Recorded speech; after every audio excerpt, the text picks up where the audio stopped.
Huh? Yeah, anytime. Nice work. Nice work. It's like, my hand's getting tired for opening up that door. A little carpal tunnel, right?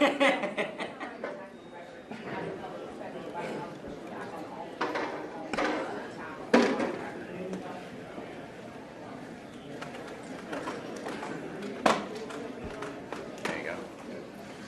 That's the way.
This hearing of the Senate Judiciary Committee will come to order. The committee will begin its consideration of the nomination of Judge Ketanji to be the 116th Justice of the Supreme Court.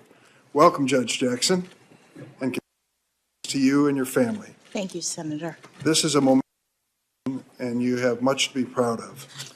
I know you have members and friends who want to, and we all look forward to hearing those introductions when you make your own later. At the outset, I want to note that I was sorry Justice Clarence Thomas was hospitalized yesterday. I speak for all the members of the committee in wishing him a speedy recovery. Before I turn to my own opening statement, I want to briefly discuss the order of events and the ground rules for the hearing. The committee has 10 minutes to make an opening statement. We'll go in switching between Democratic and Republican senators. Those who have made their opening statements, we'll hear from Judge Thomas Griffith, Professor Lisa Fairfax, who are here today to introduce Judge. Each introducer will have 5 minutes to make an opening statement. Finally, we'll administer the oath to Judge Jackson, and she will make, and that will conclude today's events. Tomorrow, we'll begin with questions. For those sitting in the audience, welcome. You could be here to witness this historic occasion. I ask to be respectful and quiet during the hearing. Stand up unless you're entering or exiting the room. And if you be asked by one of our distinguished members of the Capitol to sit down. If you refuse, you'll be escorted. Let me be clear. We will not tolerate any audience. Any disruption will result in immediate removal. I also ask that our audience be respectful of the members of the Capitol who are here today to ensure everyone's safety. With that, opening statements. Judge Jackson, as I said, again for being here today with your family and friends. The Supreme Court has a long and storied history. It's been filled by many superb justices whose contributions the rule of law have stood the test of time. But the reality is that the court's members, in one respect, have never really reflected the nation they served. When the Supreme Court met for the very first time of 1790 in the Exchange Building in New York, there were nearly 700,000 slaves without citizenship in this new nation of nearly 4 million. Neither African Americans nor women had the right to vote. There was no equal justice for a majority of people living in America. It's more than 230 years, the Supreme Court has had 100 justices. 108 have been white men. Just 2 justices have been men of color. Only 1 have served on the court, and just 1 a woman of color. Justice has been a black woman. You, Judge, can be the first. It's not easy being the first. Often you have to be the best, in some ways the bravest. You're not prepared to face that kind of heat, that kind of scrutiny, that air of the national spotlight. But your presence here today to brave this process will give inspiration to millions of Americans who see themselves in you. As I mentioned to you, I was at the steps of the Supreme Court this morning to see the rally in support. There were so many young African American women there seeing your pursuit as part of it. In other important ways, though, there are many nominees who've come before us. President Biden, because he knew your qualifications are outstanding. He knows you. You've appeared 3 previous times and confirmed with bipartisan support.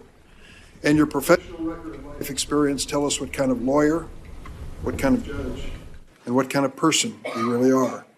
Your guiding found in your life and in your work, that the Constitution for all Americans, not just the wealthy and powerful, that judge favoritism, and that the judiciary must live up to and above the entrance, equal justice under. So today is a proud day for America. We've come along since 1790, and we know that we still have to form a more perfect union. It's a moment, something that the late Senator from Illinois, Paul Simon, said to Judge Ruth Bader Ginsburg at her hearing. He said, you face a harsher judge than this committee, and that is the judge.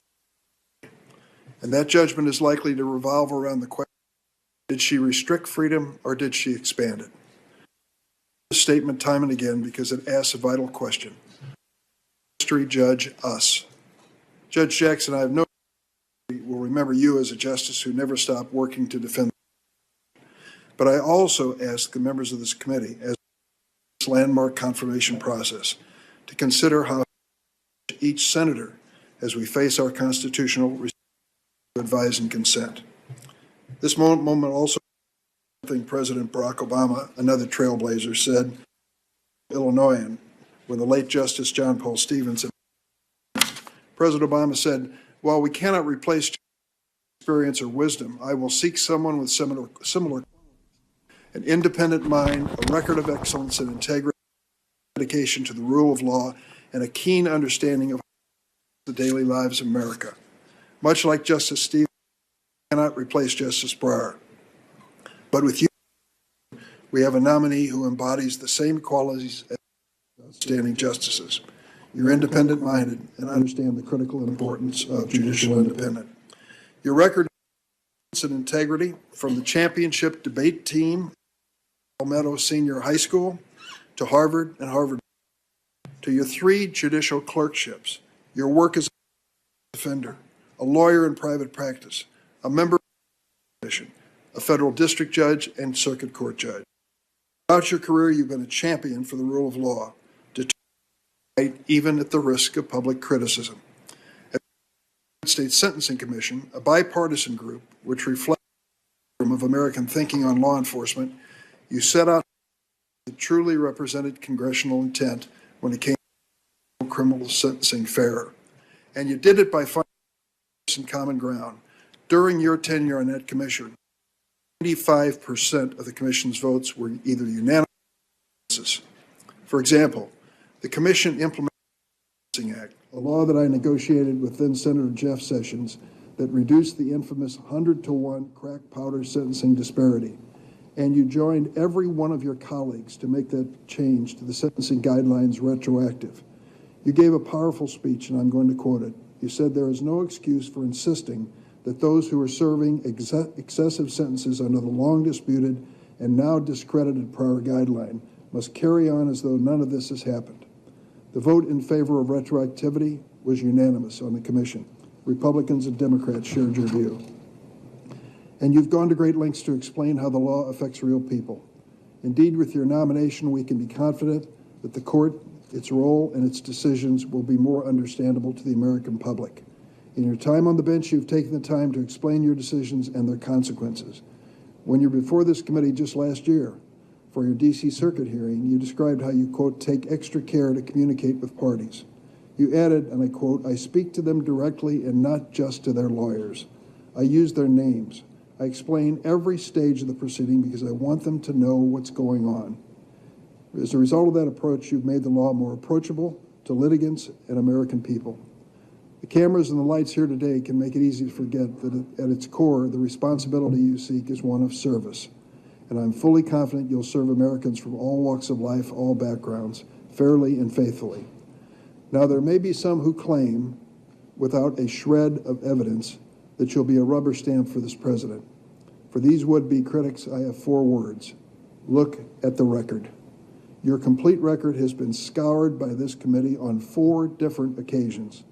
All of your nearly 600 written opinions, read and reread, 12,000 pages of transcripts, meeting minutes, and other materials for the Sentencing Commission, your sworn testimony before the committee less than a year ago, every published and reported word you've written or spoken, your detailed answers to lengthy questions. For those who say they need more, I would answer that you have sat down personally with every member on this dais of the committee, Democrats and Republicans. A fair review of all of this makes clear your values and your guiding principles. You have ruled for and against presidents and administrations of both parties. You've ruled for prosecutors and for defendants. You've ruled for workers and for their employers, and you've been faithful to the law, not to any person or political cause. Now, there may be others who allege that you're before us today as a product of the campaign of dark money groups. Once again, your record and the process that led to this nomination belie that claim. To suggest that you're here merely because an organization supports you ignores your qualifications and the broad range of support you bring to this. In selecting you as his nominee, President Biden undertook a transparent selection process. He sought the input of senators from both parties. Senator Grassley and I met in the Oval Room with the president. He invited us to proffer any nominees that we cared to do. At the end of the day, the president alone chose you. He's put his faith in you to deliver justice at the highest level of the court. I share that faith. In announcing your nomination, the president spoke to many reasons that you deserve to sit on the high court. He noted the perspective you'll bring as a former member of the Sentencing Commission, as the first justice since Thurgood Marshall with considerable criminal defense experience, and as the second current justice, only the second, to serve as a federal trial court judge. He also noted your upbringing and the fact that you come from a law enforcement family. Yet despite that shared family experience, despite your record, we've heard claims that you are, quote, soft on crime. These baseless charges are unfair. A conservative National Review columnist called claims brought by one of my colleagues, quote, meritless to the point of demagoguery. They fly in the face of pledges my colleagues made that they would approach your nomination with civility and respect. And fact checkers, including the Washington Post, ABC News, and CNN, have exposed some of these charges as falsehoods. Critics have even stooped to accusing you of sharing the views of the clients you represented, even though they know that your work as an attorney was in service to the Bill of Rights and the Constitution's promise of effective assistance of counsel.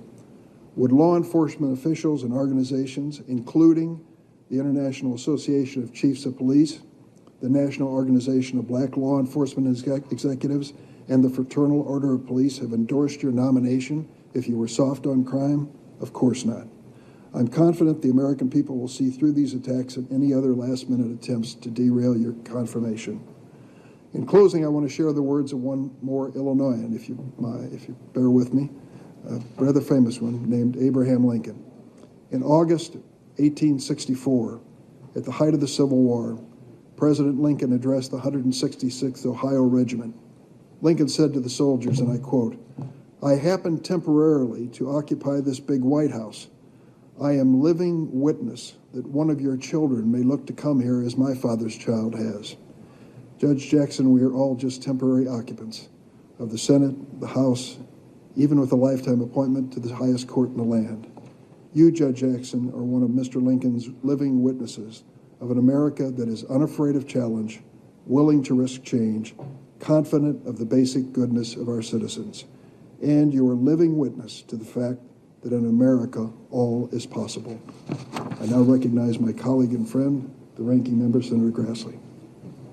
Judge Jackson, congratulations. Welcome to you and your family.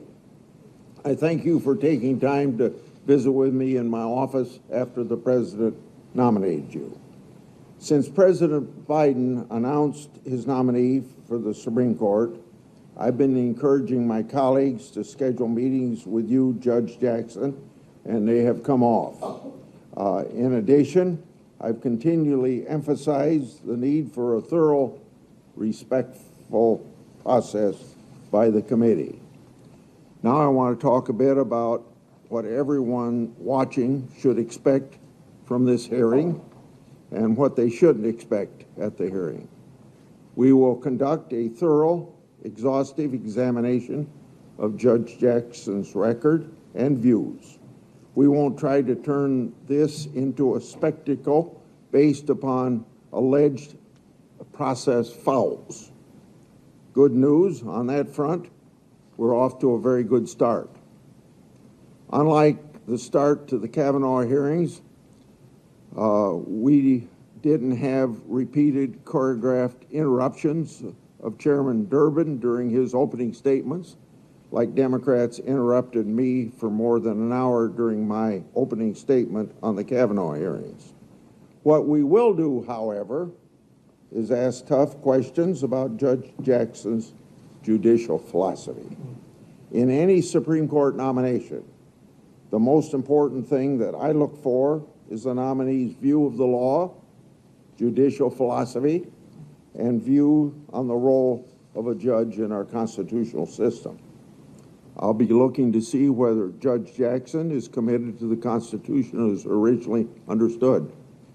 We all know there's a difference of opinion about the role judges should play. Some of us believe that judges are supposed to interpret the law as it was understood when written, not make new law or simply fill in vacuum. Those of us who share that view think that under our Constitution, Congress and not the federal courts are given the authority to make law and to set policy. Now, there are others who believe that the courts should make policy. They believe in a so-called living Constitution. They think that the Constitution's text and structure don't limit what a judge can do. To them, deciding what the Constitution means is really a quote-unquote value judgment. Under that approach, judges can exercise their own independent value judgments. One of the leading advocates for this approach explained that as a judge, you, quote, reach the answer that essentially your values tell you to reach, end of quote. In other words, those who subscribe to this philosophy think that the founders really meant to hide elephants in mouse holes. Then, with a bit of creativity, these judges can always find that elephant. That sounds like a good job description instead for legislators and not for judges. But for at least 4 years, Democrats systematically voted against many well-credentialed nominees that were diverse professionally, diverse geographically, diverse religiously, and diverse ethnically. Was it racist or anti-women for them to do so? I don't believe that it was. Democrats did it because the nominees didn't agree with living constitutionalism, just as Republicans have opposed nominees based upon their judicial philosophy. There are lots of problems with living constitutionalism. In the Senate, we spend a lot of time writing legislation. We argue over the language. We negotiate over how broad or narrow certain provisions of laws should be. If we can't convince our colleagues to adopt all of our ideas, we have been known to compromise every once in a while. We depend on judges to interpret laws as we write them. If judges impose their own policy preferences from the bench and essentially revise the laws we pass, it makes it harder for us to write good laws. Sometimes we need to include a provision that's very broad to get a colleague's support. If a judge rewrites the law later because of vague notions about fairness or equity or common good, that unravels all of our work here in the Congress. More importantly, the American people should be able to read a law and know what it means. They shouldn't have to ask how a federal judge who disagrees with the law could reinterpret the words on that page. All of this leads to the conclusion as to why we must carefully examine federal judges' records, especially Supreme Court nominees. Judge Jackson has served as an assistant public defender, worked in private practice, and served on the United States Sentencing Commission. She also served as a federal district court judge from 2013 to 2021. She served on the D.C. Circuit since June last year. I'm sure senators will have a few questions for Judge Jackson about the two opinions she's authored since joining the D.C. Circuit. As for her district court record, there have been some accusations that we cherry-pick some of Judge Jackson's criminal cases. Well, don't worry. We're going to talk about other cases as well. I was disappointed that we weren't able to get bipartisan agreement to ask for Judge Jackson's documents from her time as vice chair of the Sentencing Commission. The commission is an independent agency created to advise and assist Congress and the executive branch in the development of effective and efficient crime policy, and that's a quote. Unfortunately, it sounds like we'll have to wait until those documents are required to be released, and that will be about 20 years from now. Democrats have argued for time. Democrats have argued that Judge Jackson's time on the commission is an important part of her experience that she'll draw on as a judge. The Democrats are right on that point. That's why it would have been good to see what her views were as the head of the commission explained in a letter to Senator Durbin. The public documents turned over to this committee represent the consensus views of the commission and not necessarily Judge Jackson's own views. The Obama White House sent us roughly 68,000 pages of material, but more than 38,000 of the 68,000 pages are repeated copies of emails, threads that keeping track of the tweets about the Garland nomination. Those emails contain just one tweet about Judge Jackson.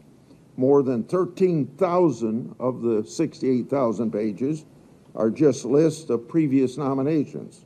So that leaves only 16,000 of 68,000 that we received from the White House that aren't obviously useless like all the other documents received. But for comparison, the White House has still withheld 48,000 pages under the presidential records and FOIA exemptions. Now that's a lot of hiding. But the limited number of useful records that we received from the Obama White House show exactly why the Sentencing Commission documents would have been important. There are a number of dark money groups on the left that argue federal judges should make policy decisions based on judges' own values. I've talked about the troubling role of far-left dark money groups like Demand Justice have played in this administration's judicial selection process. When the Demand Justice isn't creating short lists for President Biden to pick judicial nominees from or putting out new litmus tests, they're running ads campaigns attacking the independence of the judiciary. They've strongly supported the so-called progressive prosecutors who are soft on violent crime in the face of rising crime waves in cities like San Francisco, Philadelphia, Boston, and Los Angeles.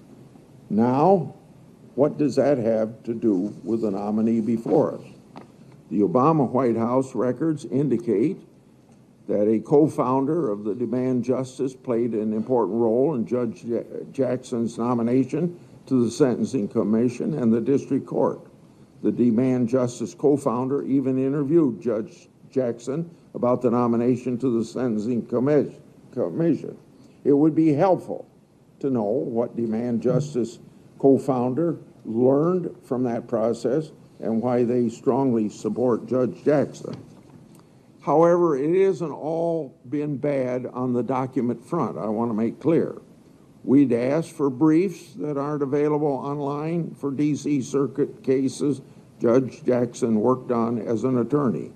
At first, we were told they might not be available for a few weeks, but to our pleasant surprise, we received them early, apparently because the White House had asked for the documents as well. Judging by timetable, we were originally given to get the briefs. That request was made after she was announced. Now those documents concern Judge Jackson's time as Assistant Federal Public Defender. Democrats have accused Republicans of vilifying nominees who have represented criminal defendants. That's just not the case, and I think that's a very unfair accusation. Previous Supreme Court nominees have also represented criminal defendants on appeals. Chief Justice Roberts was appointed by the Supreme Court to represent a defendant in an important criminal law case, and he also helped represent an inmate in a Florida death row. And Justice Barrett represented a criminal defendant appealing their conviction while she was in private practice. Now, I've distinguished between two types of nominees who have worked in criminal cases. There are Bill of Rights attorneys who want to protect defendants' constitutional rights. Then there are what I've called criminal defense lawyers who disagree with our criminal laws. They want to undermine laws that they have policy disagreements with, and of course, that's a very important difference. Just a year ago, no, maybe it's now 2 years ago, Democrats had no trouble opposing nominees based on arguments these nominees made on behalf of clients. I could read off quotes of Democrats doing that to Trump nominees, but we only have a few minutes for these opening statements, and I'd run out of time. On a final note, during Justice Barrett's confirmation hearing, Democrats said that she would, quote unquote, judicial torpedo, aiming at protections for pre-existing conditions. We heard that argument repeatedly. Conservatives and anyone who actually looked at her record and laws said that that was strictly nonsense. But Democrats were sure otherwise. Well, when that case was finally decided, Democrats were proven wrong. I'm sure that won't deter any of my Democrat colleagues from making some confident predictions this time around as well. But the public record should remember their track record and perhaps take those claims with a grain of salt. They were wrong in their strong declarations how Justice Barrett would rule. Judge Jackson, congratulations on your nomination.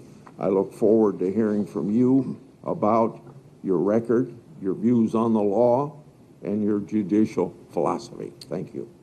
Thanks, Senator Grassley. Next is the President Pro Tem of the Senate and former Chairman of the committee, Patrick Leahy. Well, thank you, Mr. Chair. And Judge Jackson, welcome. It's really good to see you again. You know, today and actually throughout this week, the committee and the country are going to hear from Judge Jackson. She's been nominated to be the next Associate Justice of the United States Supreme Court. Any nomination to the court is historic. There have only been 115 justices in our nation's history. Judge Jackson's nomination, of course, is historic in more ways than one. Her nomination, pending a confirmation by the Senate, will bring us one step closer to having a gender, background, education, and experience allow all Americans to look to their court and see in its justices a reflection of the American people. Judge Jackson, you know, with your presence here today, you are writing a new page in the history of America, a good page. Who the president nominates and the Senate decides to confirm to our federal judiciary, and especially our nation's highest court, that's extremely important. The American people, our constituents, and their faith in the courts, that's central to our democracy. They lose that faith, then democracy loses. The decisions made in our courts and ultimately in the Supreme Court affect the daily lives of each one of us. Fundamental questions about, for example, access to health care, the integrity of our elections, the fairness of our criminal justice system, the preservation of bedrock environmental laws, protections for workers. These issues and many more are routinely decided by the court. Every American court is going to be impartial. They must only to the rule of law. The stakes in a democracy are simply too high. Let's make a few things clear. Judge Jackson is no judicial activist. She is not a puppet of the so-called radical left. She's been praised by Republican-appointed judges for her jurisprudence. Lawyers from the right and the left who have appeared before her in court have called her judicious and even-handed. Before I was in the Senate, I tried a lot of cases in trial court and then courts of appeal. That's what I wanted, somebody who was judicious and even-handed. I didn't care what their politics were. Judge Jackson is not anti-law enforcement. She hails from a law enforcement family.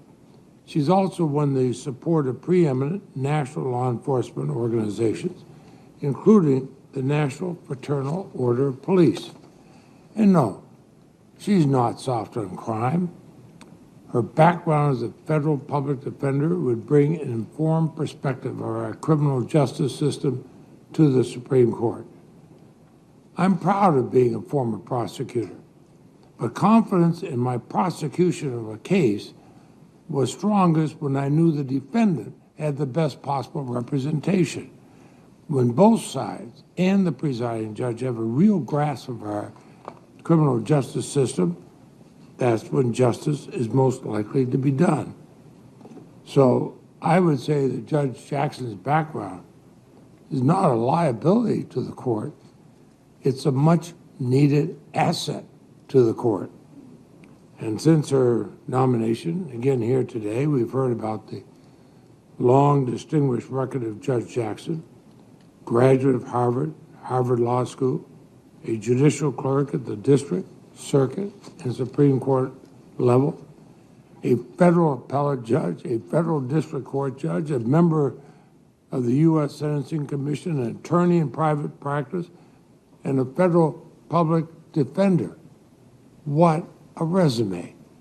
All these experiences and perspectives have provided her a mastery of our justice system. And I'd say in particular the criminal justice system. If she is confirmed, she would become the first ever justice to have served as a federal public defender. That's an important experience given how much the court shapes our criminal justice system. I say that from my experience as a senator, but also my experience for nearly a decade as a prosecutor. And perhaps most of all, it is Judge Jackson's nearly 10 years as an appellate and trial judge that underscore the experience she would bring to the Supreme Court. She was confirmed unanimously by the Senate in 2013 to the D.C. Circuit Court. She served with distinction for 8 years. She issued more than 500 opinions. She presided over a dozen trials. And a bipartisan majority of the Senate confirmed her to the D.C. Circuit Court of Appeals last year.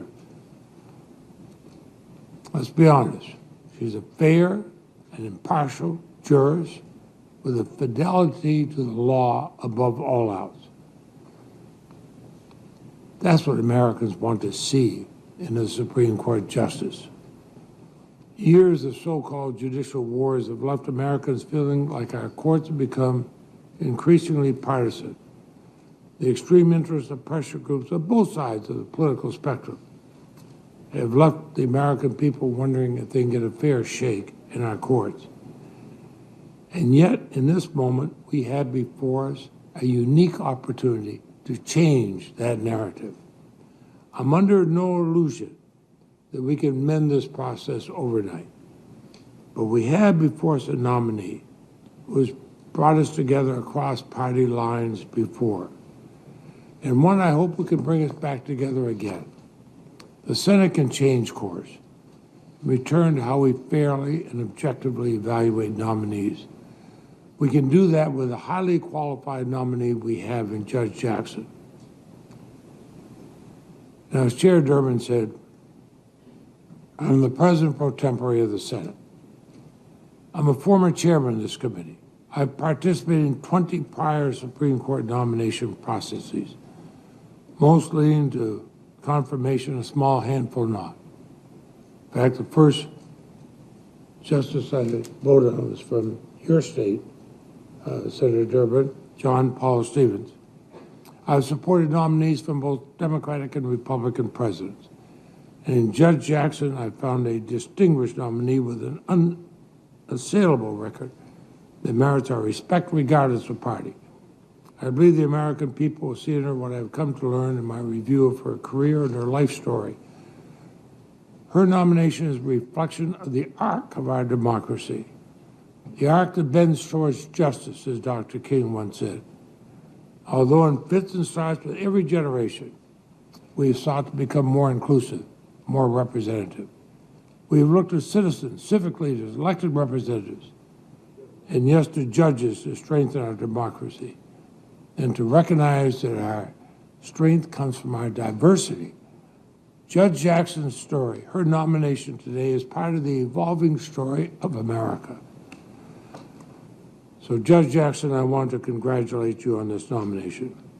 Despite all the darkness in the world, and the political brinksmanship has unfortunately become a hallmark of Congress in recent years, your nomination actually fills me with hope. Hope for the court, hope for the rule of law, hope for the country. One need look no further than the chaos, the devastation, and the inhumanity halfway around the world in Ukraine to know how precious our democracy is and how precious the legacy we have in our independent federal judiciary.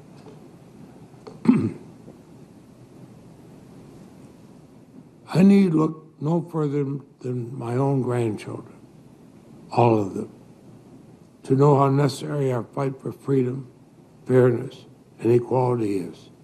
The independence and impartiality of our courts and of the Supreme Court are a cornerstone of the great experiment that is the United States. And you, the American people, have a nominee in whom they can be proud. We have before us an historic moment, and I hope we can meet it as senators. So I look forward to your testimony. Thank you. Thank you, Senator Leahy. Next is another former chair of the committee and Senator from South Carolina, Lindsey Graham. Thank you, Mr. Chairman. Again, congratulations. Well-deserved honor here. You have worked hard all your life, and you have much to be proud of. I have said in the past that I think it's good for the court to look like America, so count me in on the idea of making the court more diverse. And in the history of our country, we've never had an African-American woman serve on the court. But I also said that didn't get much coverage. I want the court to play a particular role in America. One is make it more look like the country, but also make it operate in the confines of the Constitution. That didn't get a lot of coverage. So the hearings are going to be challenging for you, informative for the public, and respectful by us. I hope we can meet those criteria. It won't be a circus. We're off to a good start. Chairman Grassley couldn't get the first word out of his mouth before they shut down the place, so that's off to a good start. Most of us couldn't go back to our offices during Kavanaugh without getting spit on. Hope that doesn't happen to y'all. I don't think it will. As to the historic nature of your appointment, I understand. But when I get lectured about this from my Democratic colleagues, I remember Janice Rogers Brown, an African-American woman, that was filibustered by the same people praising you. I remember Miguel Estrada, one of the finest people I ever met, completely wiped out. Didn't make it through the gang of 14, whatever gang I was in. I've been in so many I can't remember. He didn't make the cut. Well-lived life just completely ruined. So if you're Hispanic or African-American conservative, it's about your philosophy. Now it's going to be about the historic nature of the pick. Now it's going to be about your philosophy. The bottom line here is when it is about philosophy, when it's somebody of color on our side, it's about we're all racist if we ask hard questions. It's not going to fly with us. We're used to it by now, at least I am. So it's not going to matter a bit to any of us. We're going to ask you what we think you need to be asked. And Senator Hawley, you need to ask her about her record as a district court judge. You should. I hope you do. And we'll see what she says. Very fair game. Now, President Biden had a choice here. And he has every right to make it. Elections have consequences. He had many qualified African-American women to choose from.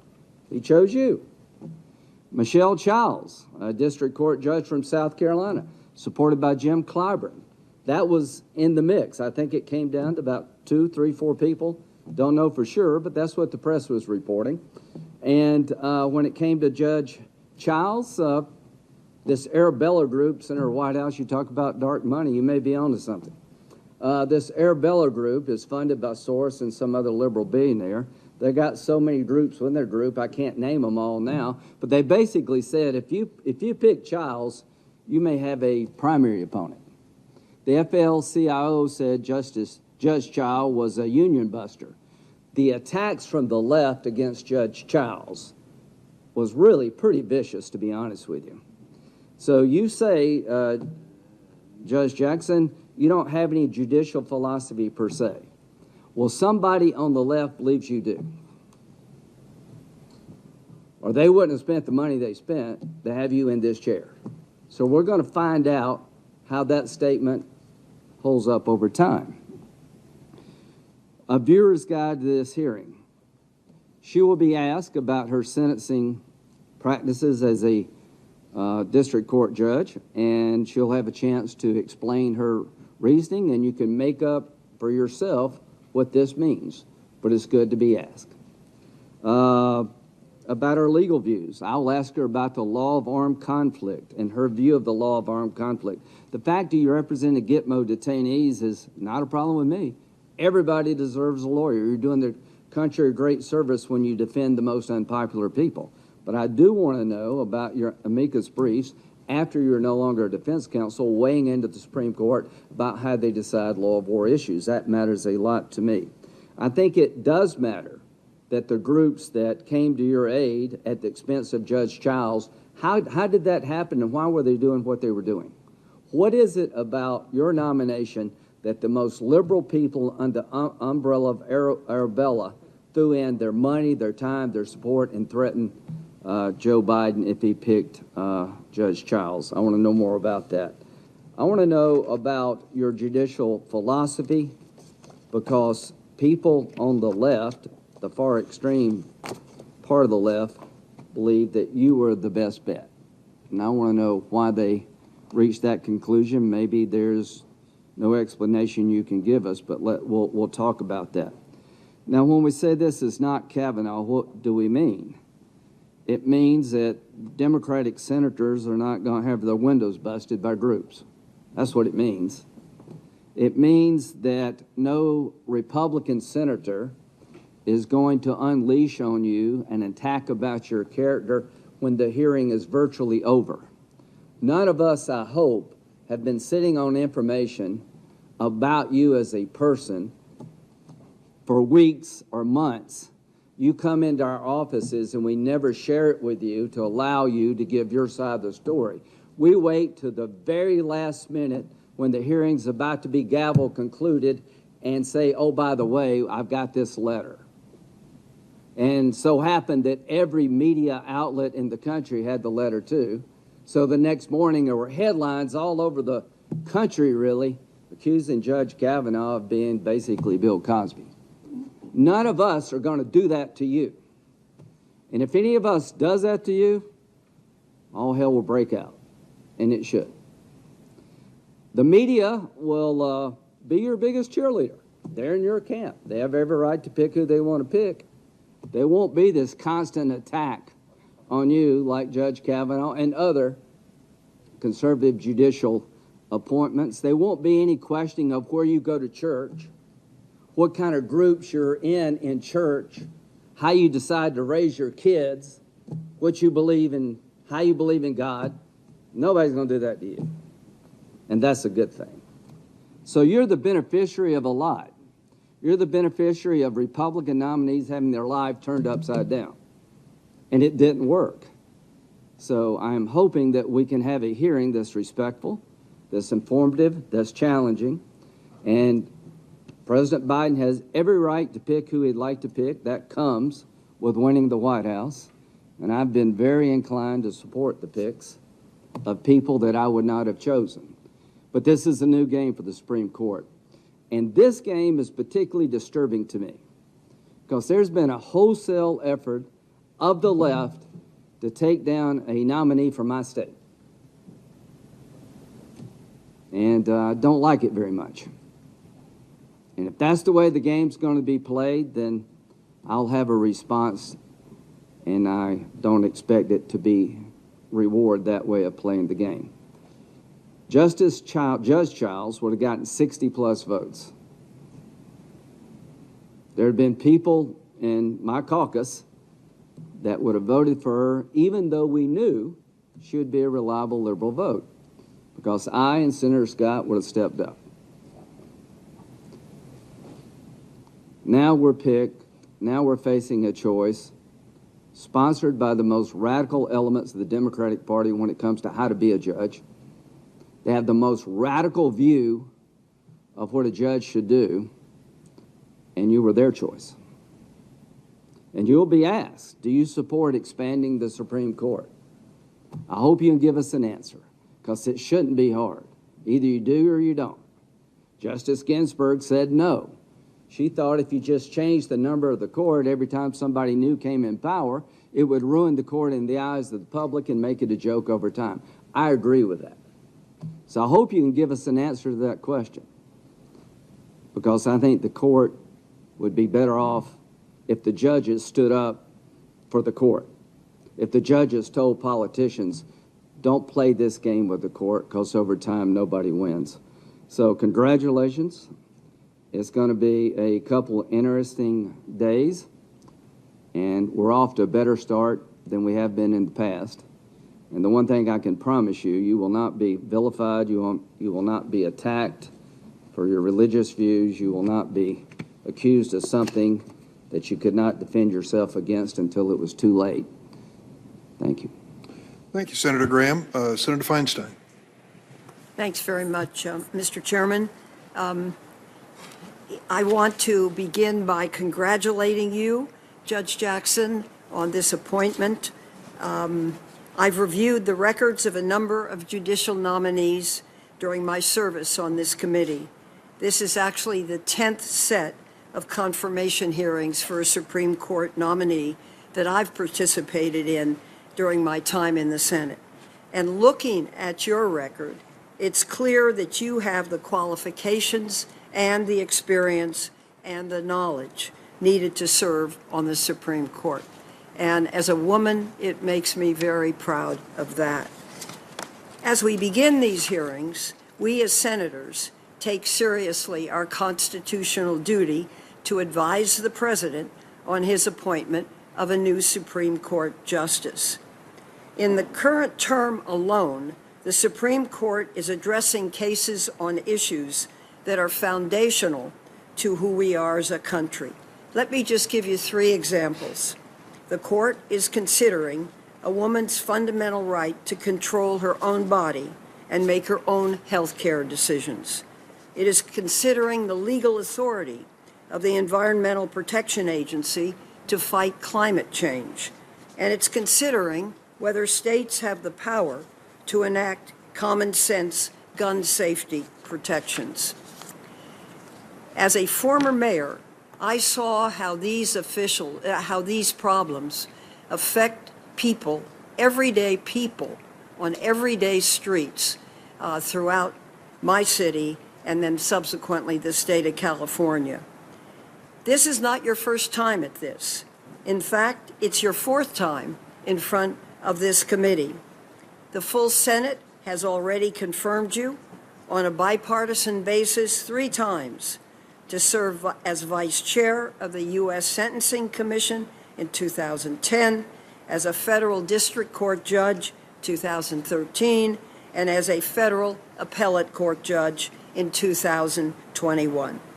And you have done us proud. Each of the 3 times, the Senate has considered your record, your experience, and your ability. Senators on both sides of the aisle have determined that you have the qualifications and the temperament it takes to uphold the values of our judicial branch. As I see it, those values are knowledge, even-handedness, impartiality, integrity, respect for the rule of law, and fundamental fairness to all. And your record actually shows that you exemplify these values. The Supreme Court is not a political institution. Rather, the court stands above politics and above partisanship, and we look to federal judges to be independent and unbiased. Judge Jackson, in reviewing your record, one thing in particular stands out to me, and that's your commitment to uphold justice under the law.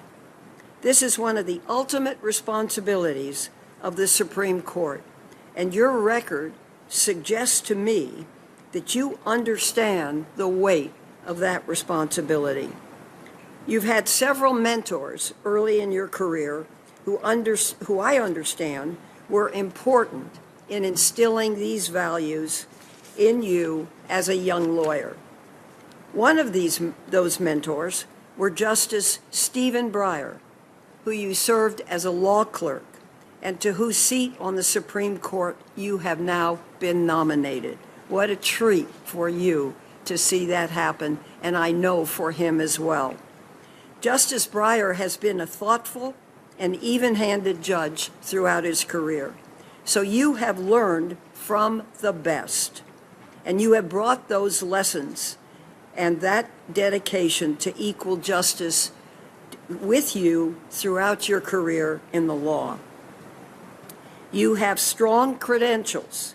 You're a graduate of both Harvard University and Harvard Law School, a former Supreme Court clerk, and you have served as a federal judge for 9 years, most recently on the U.S. Court of Appeals for the District Circuit. These are impressive credentials, and they are also familiar to those of us who have reviewed numerous nominees to the court. But you also bring experiences that are less common, especially at the Supreme Court. The first is your service as a federal public defender earlier in your career. If you were confirmed, you would be the first ever federal public defender to sit on the court, and the first justice since Thurgood Marshall with significant experience representing low-income defendants and criminal cases. I believe this is very significant and important because as a former public defender, you understand the power of our constitutional rights, including the Sixth Amendment right to counsel and the Fifth Amendment right to due process. You also understand the effect of law and the law enforcement system on the most vulnerable. And I believe your 8 years of expertise as a trial judge on the D.C. District Court is very valuable. So, if confirmed, you would be one of only 2 former federal district court judges serving on the court, the other being Justice Sotomayor. I believe your perspective as a former trial judge will serve you well on the court. You've been responsible for implementing the precedent set by higher courts. And because of that, you understand the need for clarity in legal opinions, for achieving consensus wherever consensus is possible. And that has been your record. It's important to have justices with a broad set of views and experiences on the Supreme Court. And I believe your background and your experience will only serve to strengthen the Supreme Court. I trust that my colleagues on this committee will recognize that you are unquestionably qualified for this position. I wish you well. I look forward to learning more about you over the course of the coming days. Thank you, Mr. Chairman. Thanks, Senator Feinstein. Senator Cornyn of Texas. Thank you, Mr. Chairman. Judge Jackson, let me join my colleagues in extending a warm welcome to you and your family. Congratulations on your nomination. I enjoyed sitting down with you recently and talking about your experience as both a lawyer and a judge and how that's molded your views of our judicial system. In the coming days, I hope we can have a candid conversation about your record and your judicial philosophy. As I told you the other day, these proceedings will be thorough but civil. As a member of this committee, I've had the opportunity to provide advice and consent on 7 previous Supreme Court nominations. This is number 8. I've seen the good, the bad, and the ugly when it comes to the way the Senate conducts these proceedings, and so have the American people. One of the best things I think comes from this process is I think this is a teachable moment that will remind all of us about the wisdom of the founders who wrote a Constitution that made sure that our rights would be fixed and certain, so that these rights, whether they are the right to keep and bear arms or the right to practice one's faith, would be preserved from generation to generation. As you know, the founders established 3 separate branches of our government, a system of checks and balances, if you will.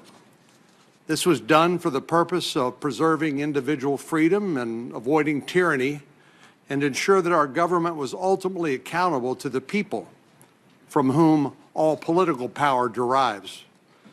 Article 3, as you know, vests the Supreme Court and inferior courts with the judicial power. But the framers were very clear. The courts are not vested with a policy-making authority. According to our Constitution, courts hear cases and controversies and decide them. Nothing more, nothing less. That's an important distinction to remember in the days that lie ahead. Indeed, the framers envisioned that the courts would have a modest but very important role in our three branches of government. You'll recall Federalist 78, where Alexander Hamilton said the courts would have no influence over either the sword or the purse, and that it may truly be said to have neither force nor will, but merely judgment. Part of that judgment requires a judge to go where the law commands, whether or not you personally approve or not. And it starts with deciding cases as presented and not cherry-picking the facts or the law and starting with the decision and then justifying it by the way, by cherry-picked facts and provisions of the law. While the framers provided that the president would nominate judges, the framers also set up a framework that allowed judges, once you are confirmed, to exercise independent judgment, free from elections and politics. And so these Supreme Court confirmation hearings are really the only chance we have as representatives of the people to vet somebody who will serve the remainder of their life. Unfortunately, there are some driven by their ideology that want the Supreme Court to do more than what I've just described. These are some of the same people who tried to bully Justice Breyer into an early retirement. These activists demand that the court make policy and deliver results they can't achieve through the deliberation, compromise, and rough and tumble of legislative politics. And when the court does not deliver the results they want, they attack its institutional integrity and legitimacy. In recent years, these radical views have made their way into the mainstream. On the campaign trail, President Biden refused to disavow court packing. 2 years ago, the Democratic leader of the Senate went to the Supreme Court steps and threatened 2 sitting Supreme Court justices by name if they did not rule in a particular way. Dark money groups like Demand Justice have paid millions of dollars to promote court packing and sow public distrust in the legitimacy of the Supreme Court. Justice Breyer, as you know, recently warned of the crippling effect this politicalization of the court and its decision-making can have. He said, without the public's trust, the court would no longer be able to act as a check on the other branches of government and a guarantor of the rule of law, threatening the foundations of our constitutional system. Judge, I know you know that the courts are not designed to deliver particular policy outcomes or to invent new rights out of whole cloth. That's why it's imperative that we explore your judicial philosophy during this hearing. I will say I was a bit troubled that you have not so far provided us with much clarity on that matter. Someone as accomplished as you are, who spent years engaging and thinking about our Constitution and laws, has surely formed a judicial philosophy. This is not your first rodeo. You've had an impressive career, Judge, as a Supreme Court clerk, appellate advocate, and trial court judge. I like the fact that you've had such broad experience in our judicial and legal system. But there are still unanswered questions that remain. I'm a bit troubled by some of the positions you've taken and arguments that you've made, representing people who have committed terrorist acts against the United States and other dangerous criminals. As someone who has deep respect for the adversarial system of justice, I understand the importance of zealous advocacy. But it appears that sometimes this zealous advocacy has gone beyond the pale. And in some instances, it appears that your advocacy has bled over into your decision-making process as a judge. You've had some cases reversed, like all judges do, but some of them were particularly high profile when you ruled against a Republican administration. I'm eager to understand why in some instances you found that you could not decide a particular issue, while in other instances you enjoined a Republican administration from implementing its policies. I'm also interested, as others have mentioned, in your opinion, why pro-abortion, dark money groups like Demand Justice and anti-religious liberty groups are pouring millions of dollars into a public campaign in support of your nomination. Judge Jackson, these are some of the questions and concerns I have. I assure you that you will have every opportunity to address these concerns as the committee evaluates your ability to fairly and impartially deliver justice should you be confirmed. So I welcome your testimony at these hearings, and I look forward to our give and take. Thank you very much. Thanks, Senator Cornyn. Senator Whitehouse, Rhode Island. Thank you very much, Chairman. Welcome, Judge Jackson. I could not be more delighted to have you here. This is a refreshing moment. We are holding a hearing for an accomplished, experienced, highly qualified nominee to the Supreme Court who came to us not through a dark money funded turnstile, but through a fair and honest selection process. Judge Jackson has unparalleled breadth of experience, both on and off the bench. She has already been confirmed by the Senate 3 times. She serves on what is often called the second highest court in the land. The D.C. Circuit handles some of the most difficult and consequential cases in the nation, often taking up questions that later come before the Supreme Court. Judge Jackson, that will enable you to jump right in once confirmed. Before the D.C. Circuit, Judge Jackson was a trial judge in the district court in the District of Columbia, ruling on hundreds of cases and presiding over trials, including many jury trials. Judge Jackson, you have presided over virtually every kind of case a federal trial judge can hear across criminal and civil law. You have more experience actually trying cases in your courtroom than any other member of the court. As a member of the U.S. Sentencing Commission, you helped establish the policies and practices for federal courts when deciding criminal punishments. With commissioners from both parties, you helped implement our bipartisan Fair Sentencing Act. Complicated and consequential work, and we thank you. It matters to me, Mr. Chairman, that Judge Jackson was also a civil litigator and public defender. She wasn't groomed in partisan petri dishes. She learned practical courtroom experience in both civil and criminal law, how the judicial system works and how it serves or doesn't serve different litigants. And I must say that in Rhode Island we love that before you clerked for Justice Stephen Breyer, you clerked for Rhode Islander Bruce Selya on the First Circuit. Judge Selya was nominated by Ronald Reagan. He is well regarded by bench and bar, and he thinks the world of Judge Jackson. She is absolutely everything you would want in a Supreme Court justice, he told the Boston Globe in February. She has all the tickets in terms of her intelligence, her education, her work experience, and her demonstrated judicial temperament. He actually said that waiting for the Supreme Court selection process to take place made him feel like a father waiting to hear his daughter's college admissions results. We very much appreciate that Rhode Island touch to this nomination.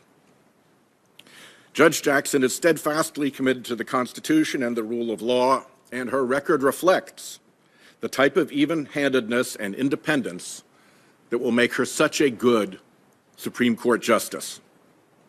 Her guiding principle, she has said, is to consistently apply the same level of analytical rigor to a case, no matter who or what is involved in the legal action. She says this means you can, quoting again, be consistent in the way you are analyzing the issues, and you can set aside any thoughts about who is making the arguments and what advantages any side might take away from your opinions. If you have fidelity to the rule of law that is grounded in looking at only those inputs, she said, then I think you can rule without fear or favor. Mr. Chairman, Judge Jackson will be an exemplary justice both because of the qualities that she possesses and because she did not undergo a secret pre-selection process to get here. She is before us on the basis of her own merit, not on the recommendation of a secretive right-wing donor operation hiding behind anonymous multi-million-dollar donations and aimed at capturing the United States Supreme Court as if it were some 19th century railroad commission. The unpleasant fact is that the present court is the court that dark money built. Anonymous donations funded the Federalist Society while it housed the selection turnstile run by the dark money donors. Anonymous money funded the dark money group down the same hallway as the Federalist Society that ran the dark money political campaigns for the selected justices.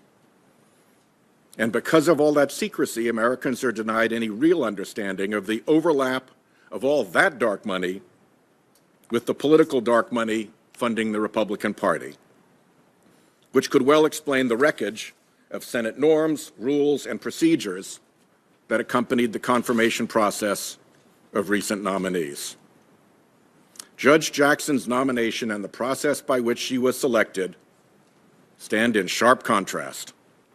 President Biden undertook a thorough and independent review of her record, and she will proceed through a thorough and fair process here in the Senate.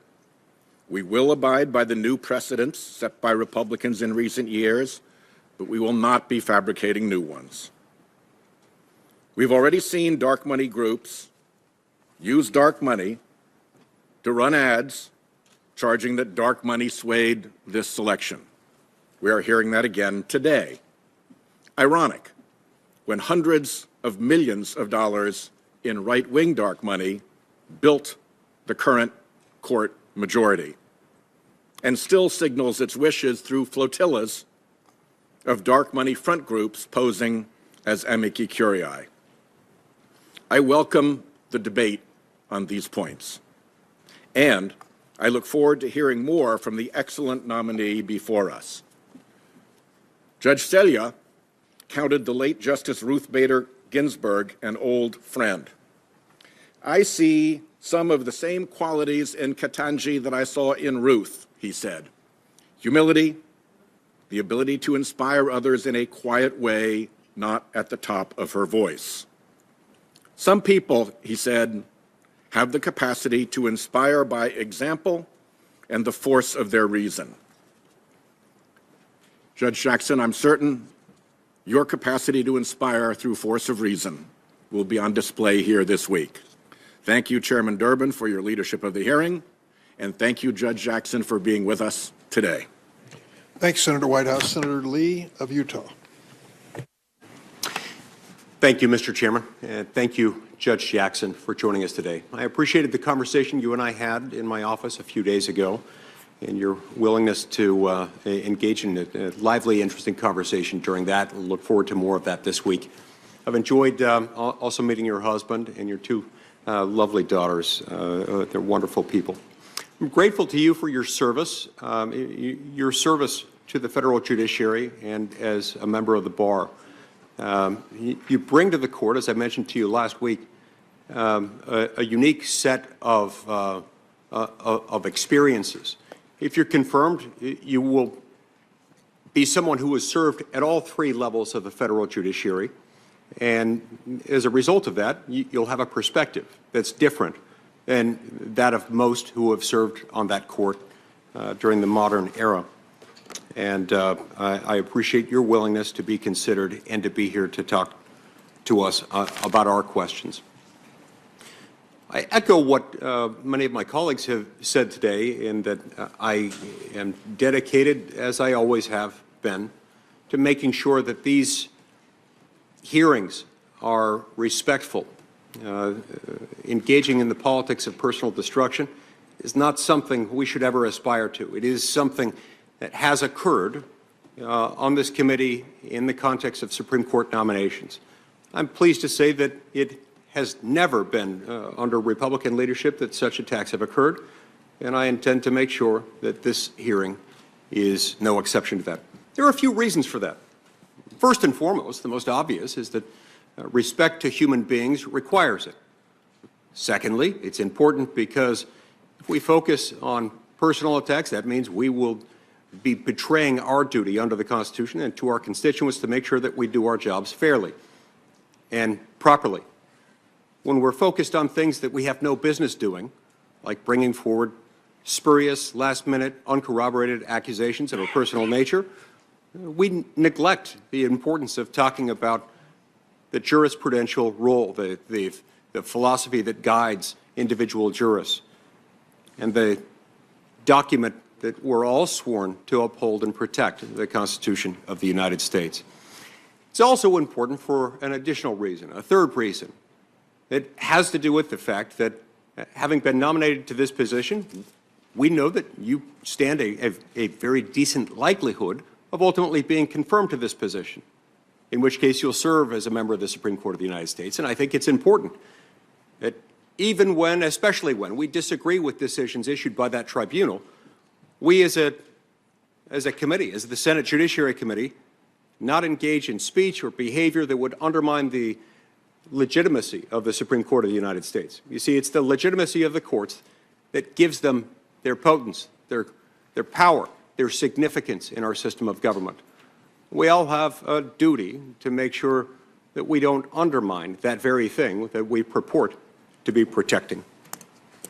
Let me tell you some of the things that I look for when reviewing a nominee, and a few things that I intend to focus on in these hearings with you. One of them will involve any nominee's commitment to judicial self-restraint, to understanding the judicial role, what it is and what it is not. Any judicial nominee these days will acknowledge that he or she understands that the role of the judge is to interpret the law based on what it says, rather than on the basis of the judge's personal opinion. This is all very true. It raises questions as to how exactly that goes about and what steps, what tools, what rhetorical, linguistic devices the jurist in question might follow in order to do that. I'm looking for someone who is ideally going to echo something that Justice Amy Coney Barrett said in her confirmation proceedings, in which she likened the Constitution, this document written by wise men nearly 2.5 centuries ago, wise men who I believe were raised up by Almighty God to that very purpose. To the extent we follow that document, it's helped foster the development of the greatest civilization the world has ever known. But she likened this and our commitment to it as a little like what Odysseus told his crew. She said the Constitution is like how Odysseus ties himself to the mast to resist the song of the sirens. She then goes on to explain that he told the crew, do not untie me, no matter how much I beg or plead, don't untie me from the mast. He wanted to avoid the tempting call of the sirens. The tempting call of the sirens is inherent. It's in government itself. It's understandable, and that's why we tie ourselves to it. Critical to that is the federal judiciary, the ultimate backstop, the backstop that's there to resolve disputes. Now, the Constitution isn't just something for the courts. It's not something that's owned exclusively and independently by the federal judiciary or the Supreme Court itself. But it does play an important role because the court's there to resolve disputes that arise within the court's jurisdiction as to the meaning of a particular provision of federal law, whether in the Constitution itself or as enacted into law by Congress. So we need a jurist who's willing to respect that role and demonstrate judicial humility. What I mean by that is an ability to acknowledge that there are a lot of things not within the province of the courts that entail policy. The job of the court of the judiciary is never to exert will or force. It is only judgment. It's discerning what the law says. A nominee also, I believe, needs to show a steadfast commitment to the principle of separation of powers. There are a couple of forms of separation of powers required by the Constitution along two axes. One operates along the vertical axis that we call federalism. It says most of the power of government within the United States, most powers that government might exercise are to be exercised at the state and local level. Power that's federal is the exception, not the norm, in our constitutional system of government. The other form of separation of powers operates along the horizontal axis. It's one that recognizes within the federal government, which is limited, we're going to have one branch, our branch, Congress, that makes the laws. Another branch headed by the president, the executive branch, that enforces them. And the third branch, which interprets them, resolving disputes between parties coming before the court's jurisdiction. Third, I think it's important that a jurist within our system of government acknowledge the importance of interpreting the law as it was written, as it was understood by the public at the time of its enactment, if a statute or if a provision of the Constitution at the time of its ratification. This is part of how we tie ourselves to the mast, making sure that we undertake efforts to make sure that we're interpreting it based on how the public understood those words, regardless of the subjective intent of any particular lawmaker or group thereof.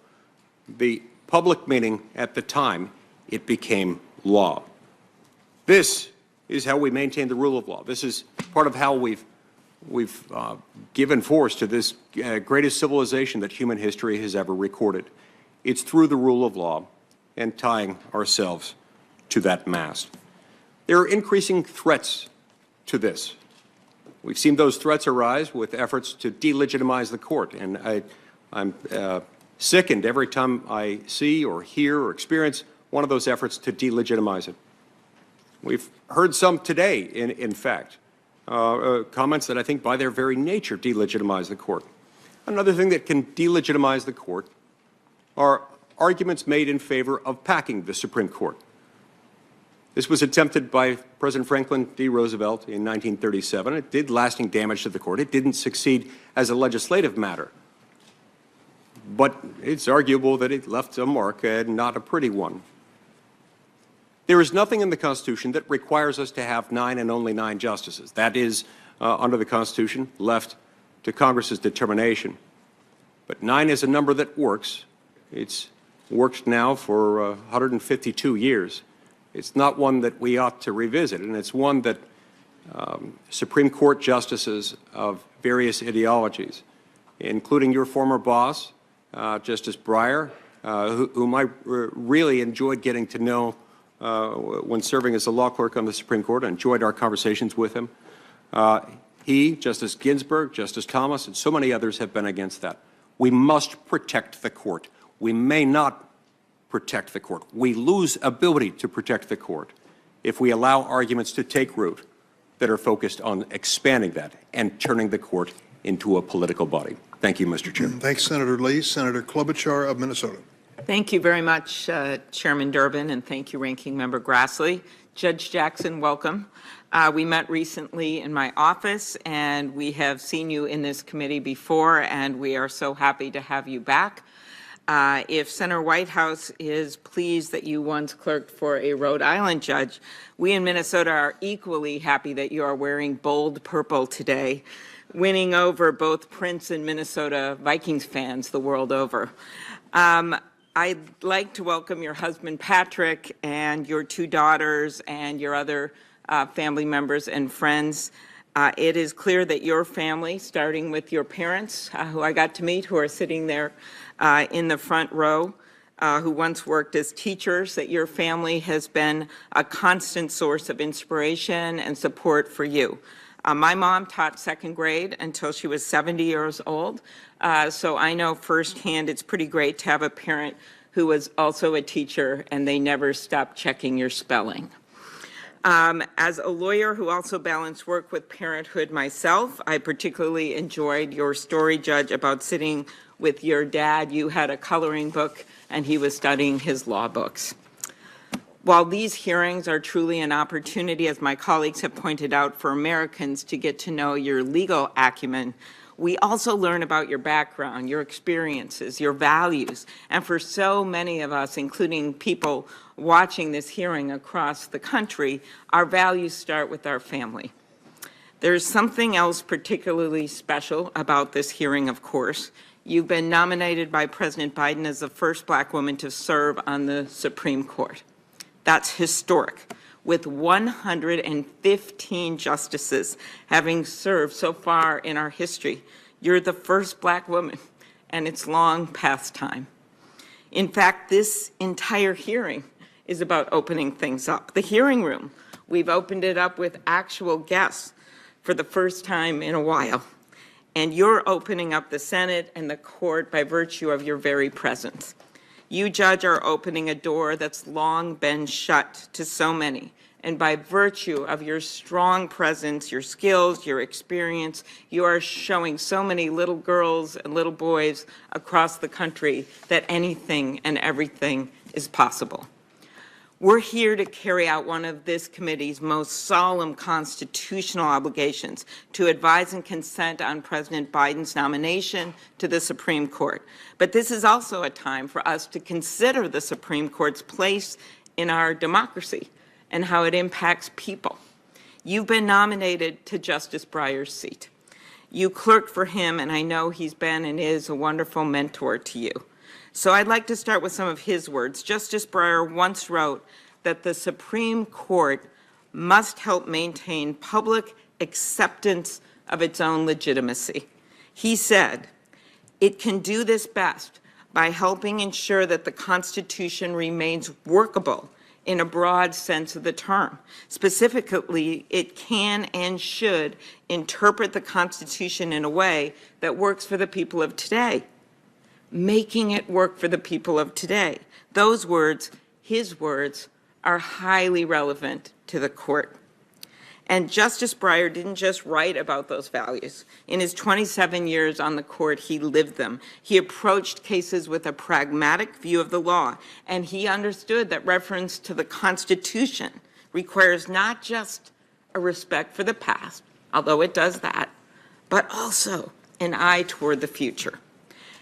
As we are here to confirm a new justice for his seat, I urge my colleagues to remember his words about how the court must consider the effect of its actions on people's lives, how it must be able to see the real people at the other end of its rulings, like Americans who are one Supreme Court decision away from losing their health insurance, or one court decision away from the ability to make their own health care choices, or the dreamers who could lose the only country they've ever known, or the people who waited for hours in the rain one recent election day in Wisconsin, wearing garbage bags and homemade masks in the middle of what would soon become a global pandemic, just to cast a ballot, just to exercise their constitutional right to vote. The court decides cases with life-changing consequences for people. It makes decisions that dictate health and safety standards for workers, protections for seniors, whether we can have clean air and clean water. The Supreme Court issues rulings that can determine who can make their voices heard in our democracy and how they can do it. So, Judge Jackson, this week I look forward to hearing more on your views about the real-world implications of the law and about how you will respect the Constitution and legal precedent, all the while striving to ensure we have a court that works for the American people. Judge, I believe you have exactly the sort of understanding of what the law means in people's lives that Americans would want in a justice. You're from a family that knows something about making it work. Both of your parents attended segregated primary schools and later became teachers. And when your dad set his sights on becoming a lawyer, your mom figured out how to support the family while he attended law school. After being a star debater in high school, you went on to graduate magna cum laude in college and went on to graduate with honors from law school. After law school, you clerked for federal judges nominated by both Democratic and Republican presidents. And of course, you had the honor of serving as a clerk to Justice Breyer. These aren't just lines on your resume. They show that you have worked to apply the law at every level of the federal system. And beyond those credentials, you have the perspectives of someone who has seen the law through the eyes of those closest to it. Your brother worked as a police officer in Baltimore. One of your uncles was a detective, and another was the chief of police of the city of Miami. You know what it means for a person to put their life on the line to defend the rule of law. It is no surprise to me that you received the letter that Senator Durbin mentioned, the letter of support from the Fraternal Order of Police. And as a former federal public defender, you also understand that for our justice system to be truly workable, it must account for those who lack the resources to defend themselves. And you would be the first justice to bring that experience to the court. Judge, I believe it is because of your experience and respect for the law that the Senate has confirmed you 3 times with bipartisan support as Vice Chair and Commissioner of the U.S. Sentencing Commission, Judge on the D.C. District Court, and most recently the D.C. Circuit Court of Appeals. In each of these roles, you've lived up to that bipartisan support. As a commissioner, over 90% of the votes you participated in were either unanimous or voice votes. As a district court judge, you wrote nearly 600 opinions, applying the law and precedent to the facts fairly and impartially without regard to your personal views. I will note that if you are confirmed, you will join Justice Sotomayor as the only other justice on the bench with experience as a trial court judge. As a circuit court judge, you have written decisions joined by judges appointed by presidents of both parties. And let's not forget, you have 9 years of judicial experience, more than 4 other justices currently on the court prior to their confirmations. Not that we're counting. Judge Jackson, and I expect this to come through loud and clear during these hearings, you have the experience and record of a jurist who is dedicated to the fair application of the law, committed to consensus, and determined to make sure that the court and the Constitution work for the people of today. And one last point. Judge, your confirmation hearing comes at a moment in our history when the people of this country are once again seeing, this time in Ukraine, that democracy can never be taken for granted. Eternal vigilance, it's been said, is the price of liberty. Last week, I was at the Ukrainian-Polish border with refugees streaming through checkpoints, leaving everything they had behind with only a suitcase and a backpack, walking into the loving arms of their neighbors in Poland, a country with a long, hard history of having been invaded by Nazis and Russians and Prussians and Habsburgs. As our ambassador there told me, at this moment in history, the people of Poland are achieving the dreams their grandparents could never realize. They are saying to their Ukrainian neighbors, we value freedom and respect your democracy. We value you so much that we will take you into our homes and into our hearts. We will open our doors and not shut you out. And this horrendous war against evil and the courage of the Ukrainian people is happening at the very same time our country is opening our minds after being separated through a 2-year pandemic from our neighbors, not only around the world, but in our own country, in our own towns. This moment bestows upon us a new opportunity to see one another again and to be part of our own democracy, to respect each other's rights and views, to see that we are not a nation of 300+ million silos. Instead, we are a nation that must re-embrace the simple principle that unites us as Americans, and that is that our country is so much bigger in what unites us than what divides us. That's the pivotal moment we are in. That's your moment. It's a time for us to consider what the courts mean to our democracy, to recall how the framers envisioned the courts to work as a ballast in our system of government, and to rededicate ourselves to the sacred protection of our rights and the upholding of our Constitution. So as we move forward with these hearings, let us be grounded in the central role of the court and the Constitution in our democracy, of what it means to our system of government that we can never take for granted, and how we must always be vigilant that it is serving the people. Judge Jackson, I'm confident you will come to the bench as a justice with a bedrock appreciation of what the Constitution and the law means to America, with the real-world perspective we need. Thank you for your willingness to serve at this important time. Thanks, Senator Klobuchar. Senator Cruz of Texas. Thank you, Mr. Chairman. Judge Jackson, congratulations on your nomination. 11,107 men and women have served as members of the House of Representatives. 1,994 men and women have served as members of the United States Senate. Only 115 men and women have served as Supreme Court justices. The position to which you have been nominated is extraordinarily important.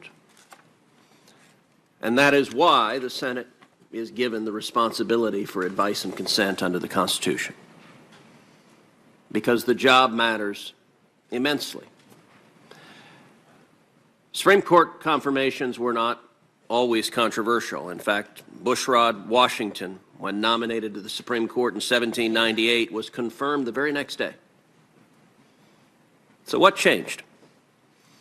Well, what changed is starting in the 1960s and the 1970s, the Supreme Court's role in our society changed dramatically. The Supreme Court became a policy-making body rather than a merely judicial body.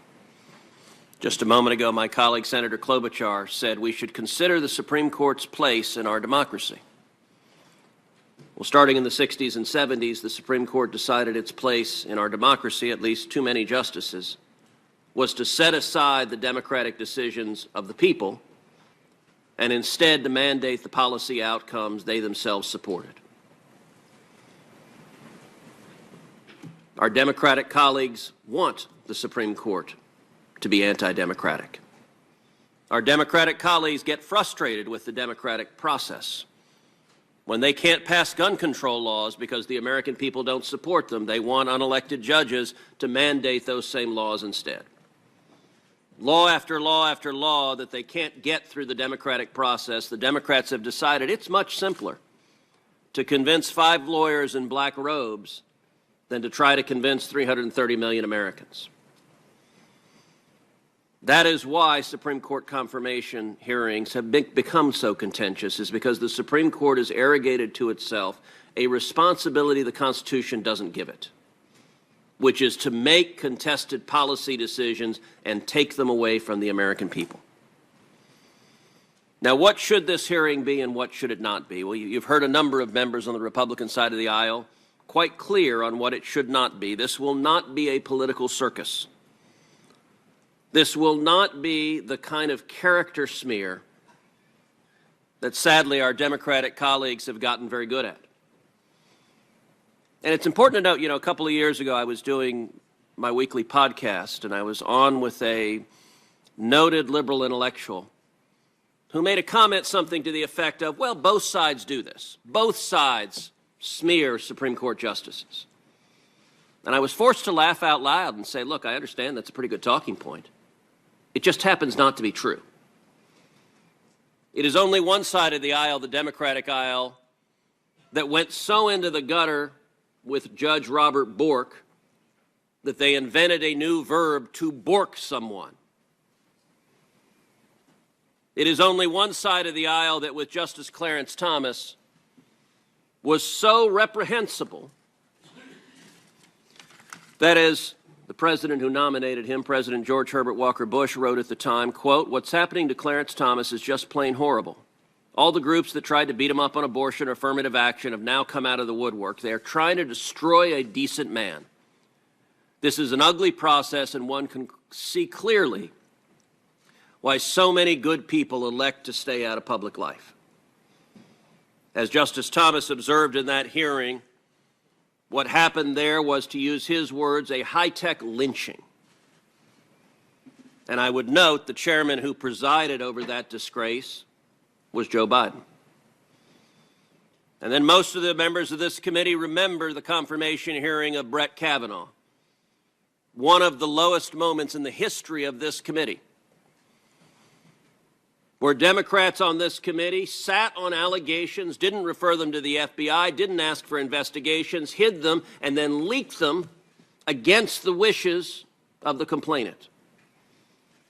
And we began a circus that featured Spartacus moments, featured such nuts as Michael Avenatti, whom CNN breathlessly for some months described as a possible Democratic presidential candidate. That's before, presumably, he became a felon in recent months. Judge Jackson, I can assure you that your hearing will feature none of that disgraceful behavior. No one is going to inquire into your teenage dating habits. No one is going to ask you with mock severity, do you like beer? But that's not to say this hearing should be non-substantive and non-vigorous. In this hearing, this committee has a responsibility to focus on issues, to focus on your record, to focus on substance, to do our very best to ascertain what kind of justice you would be. And a couple of straw men. It is no longer the case that Supreme Court confirmation hearings are merely about qualifications. There are some who say, well, if the justice is qualified, the Senate should confirm. There was a time that was the case. Our Democratic colleagues have abandoned that standard long ago. Our Democratic colleagues, then Senator Joe Biden was perfectly happy to vote against John Roberts, someone who was unquestionably qualified for the court. He was perfectly happy to vote against Sam Alito, someone who was unquestionably qualified for the court. And indeed, every member of our Democratic colleagues who was here at the time participated in the first ever filibuster of a Supreme Court justice on partisan lines with Justice Neil Gorsuch. They did so for someone unquestionably qualified, but they had a political agenda, and so every one of them happily filibustered Justice Gorsuch. Likewise, it's not about race. We will see Democrats in the media suggest that any senator that is skeptical of your nomination, that questions you vigorously, or that dares to vote against you must somehow harbor racial animus. If that were the standard, I would note we are sitting on a committee where multiple members of this committee, the senior Democrats in the committee, happily filibustered Judge Janice Rogers Brown, a very qualified African-American woman nominated to the D.C. Circuit, and they did so precisely because they wanted to prevent Judge Brown from becoming Justice Brown, the first African-American woman. Joe Biden was among the Democrats filibustering the first African-American woman nominated to the D.C. Circuit. The senior Democrats on this committee also filibustered Miguel Estrada. As the staff for Senator Ted Kennedy said in writing at the time, the Democrats filibustered Miguel Estrada, quote, because he is Hispanic. They were explicitly racial. If you are Hispanic or African American and you dare depart from their political orthodoxy, they will crush you, they will attack you, they will slander you, they will filibuster you. So this is not about race. It is, however, about issues and substance, and I got to say, I agree with Chairman Durbin. Chairman Durbin quoted Paul Simon, and he said, history will judge, quote, did she restrict freedom or did she expand it? I agree with that. The reason the American people care about the Supreme Court is it is integral to protecting or taking away our constitutional rights.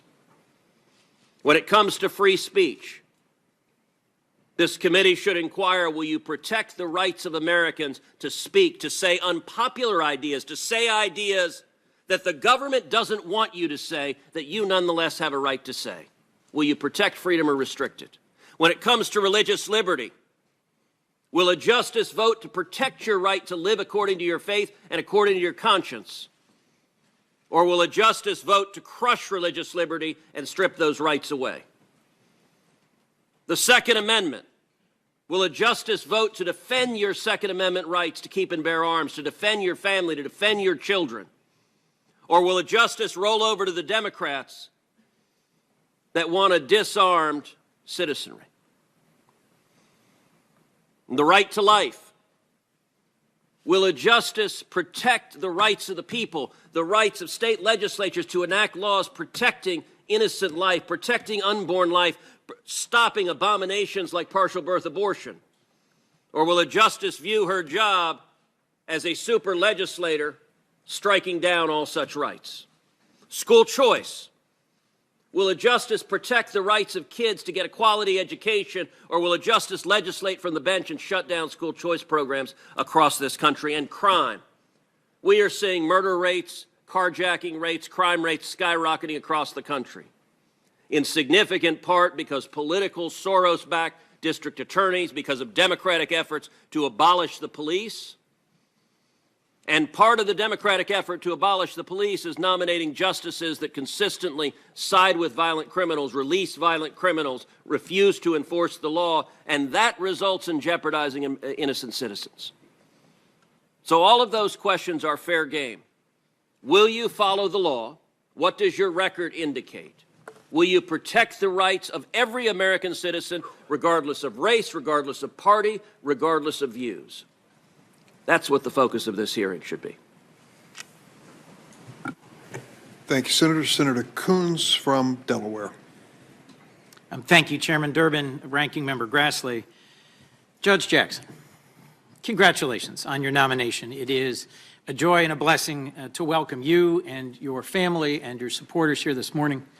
As both Senators Klobuchar and Cruz have laid out in great and forceful detail, the decisions of the United States Supreme Court have daily impact, regular bearing on the lived experience of Americans, and that is in part why hearings for this important role are so contentious. I have been looking forward to this day since President Biden announced your nomination in February, and over the next several days, members of this committee will have the privilege of helping introduce you to the American people so that they can gain the sense of confidence that I have in your values, your skills, your competence, and the necessity of confirming you to the Supreme Court.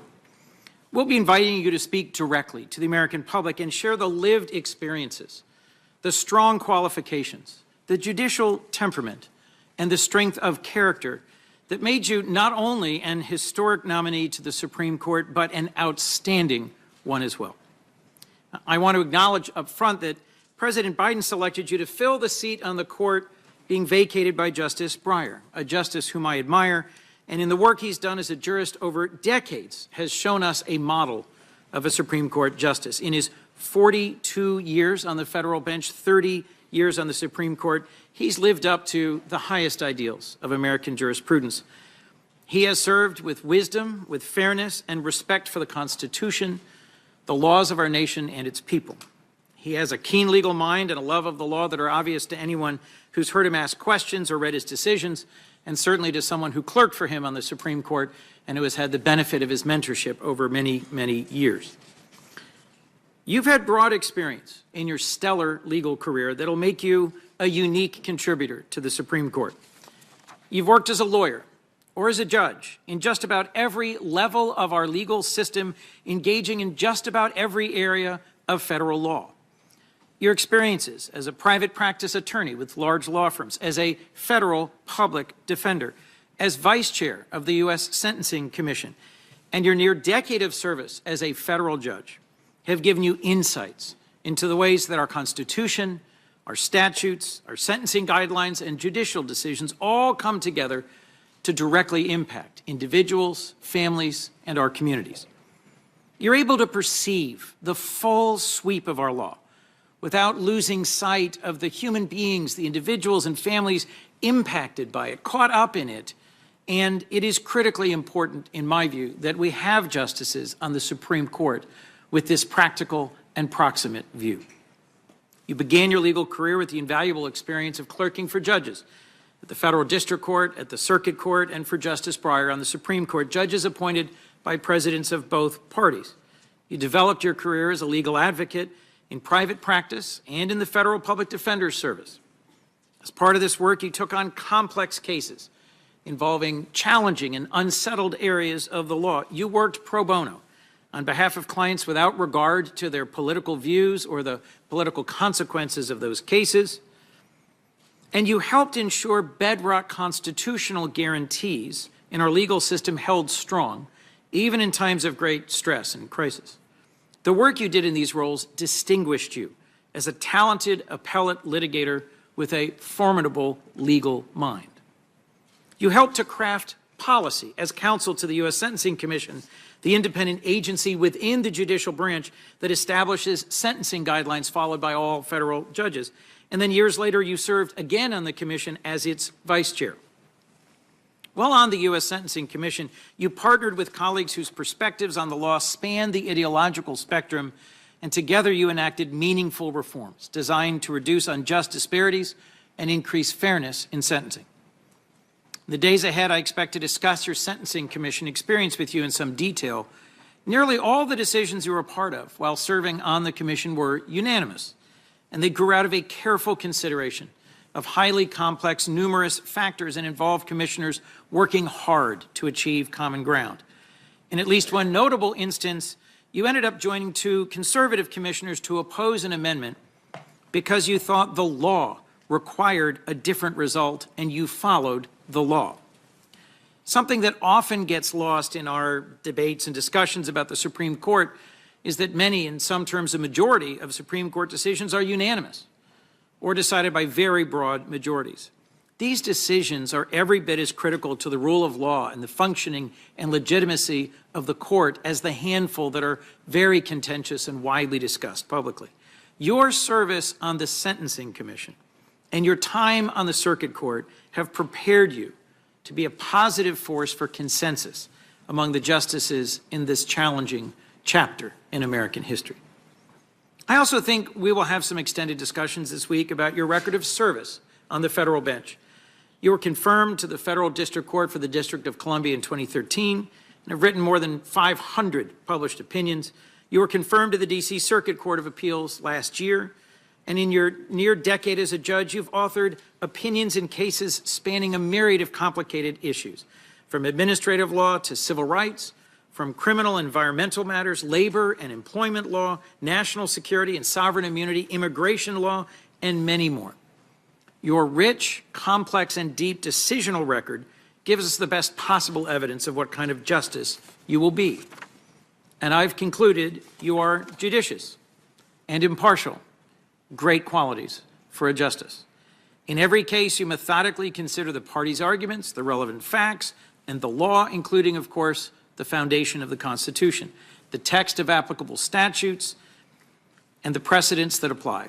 And ultimately, from what I've seen, you come to a decision based on that methodology, not on any particular policy preferences or activism. This committee has also received a striking outpouring of support for your nomination from a very broad range of sources. I'm certain we'll be hearing about some of the more enthusiastic statements in detail in the coming days.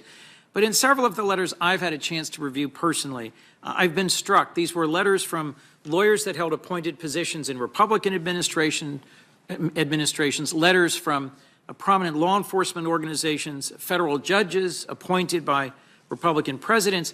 They praise your qualifications, your character, your experience, and your commitment to even-handed and impartial judging and the rule of law.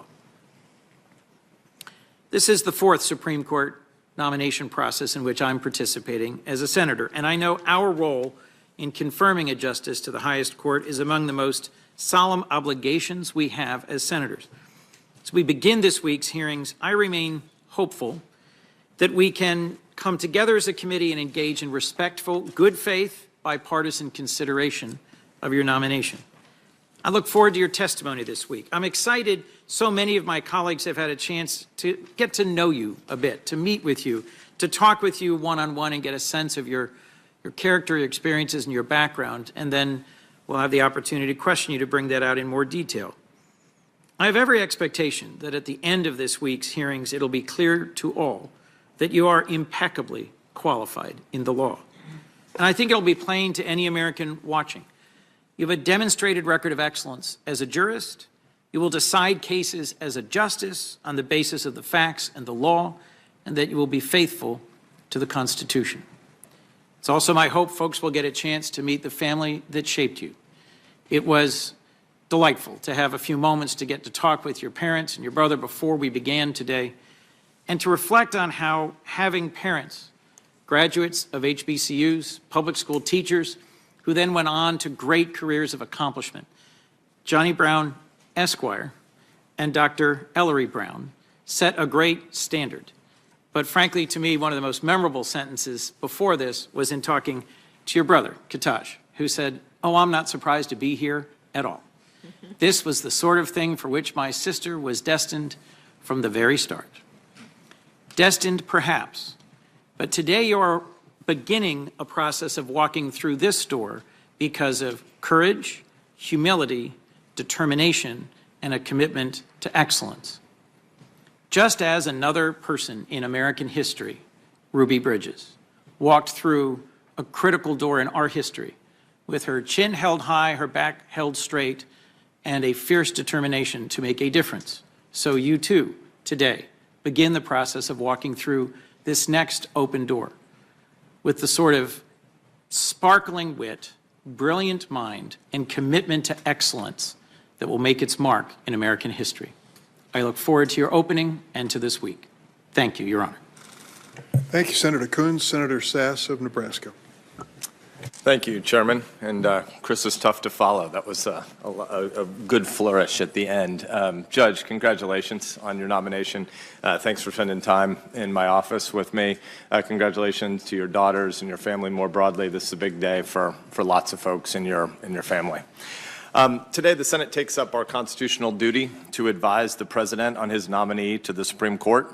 The Senate's advice and consent clause and our role is especially important these days when we all, Republicans and Democrats, agree that the 9 justices of the court exercise a lot of power over policy decisions, surely much, much more power than our Constitution's framers ever anticipated.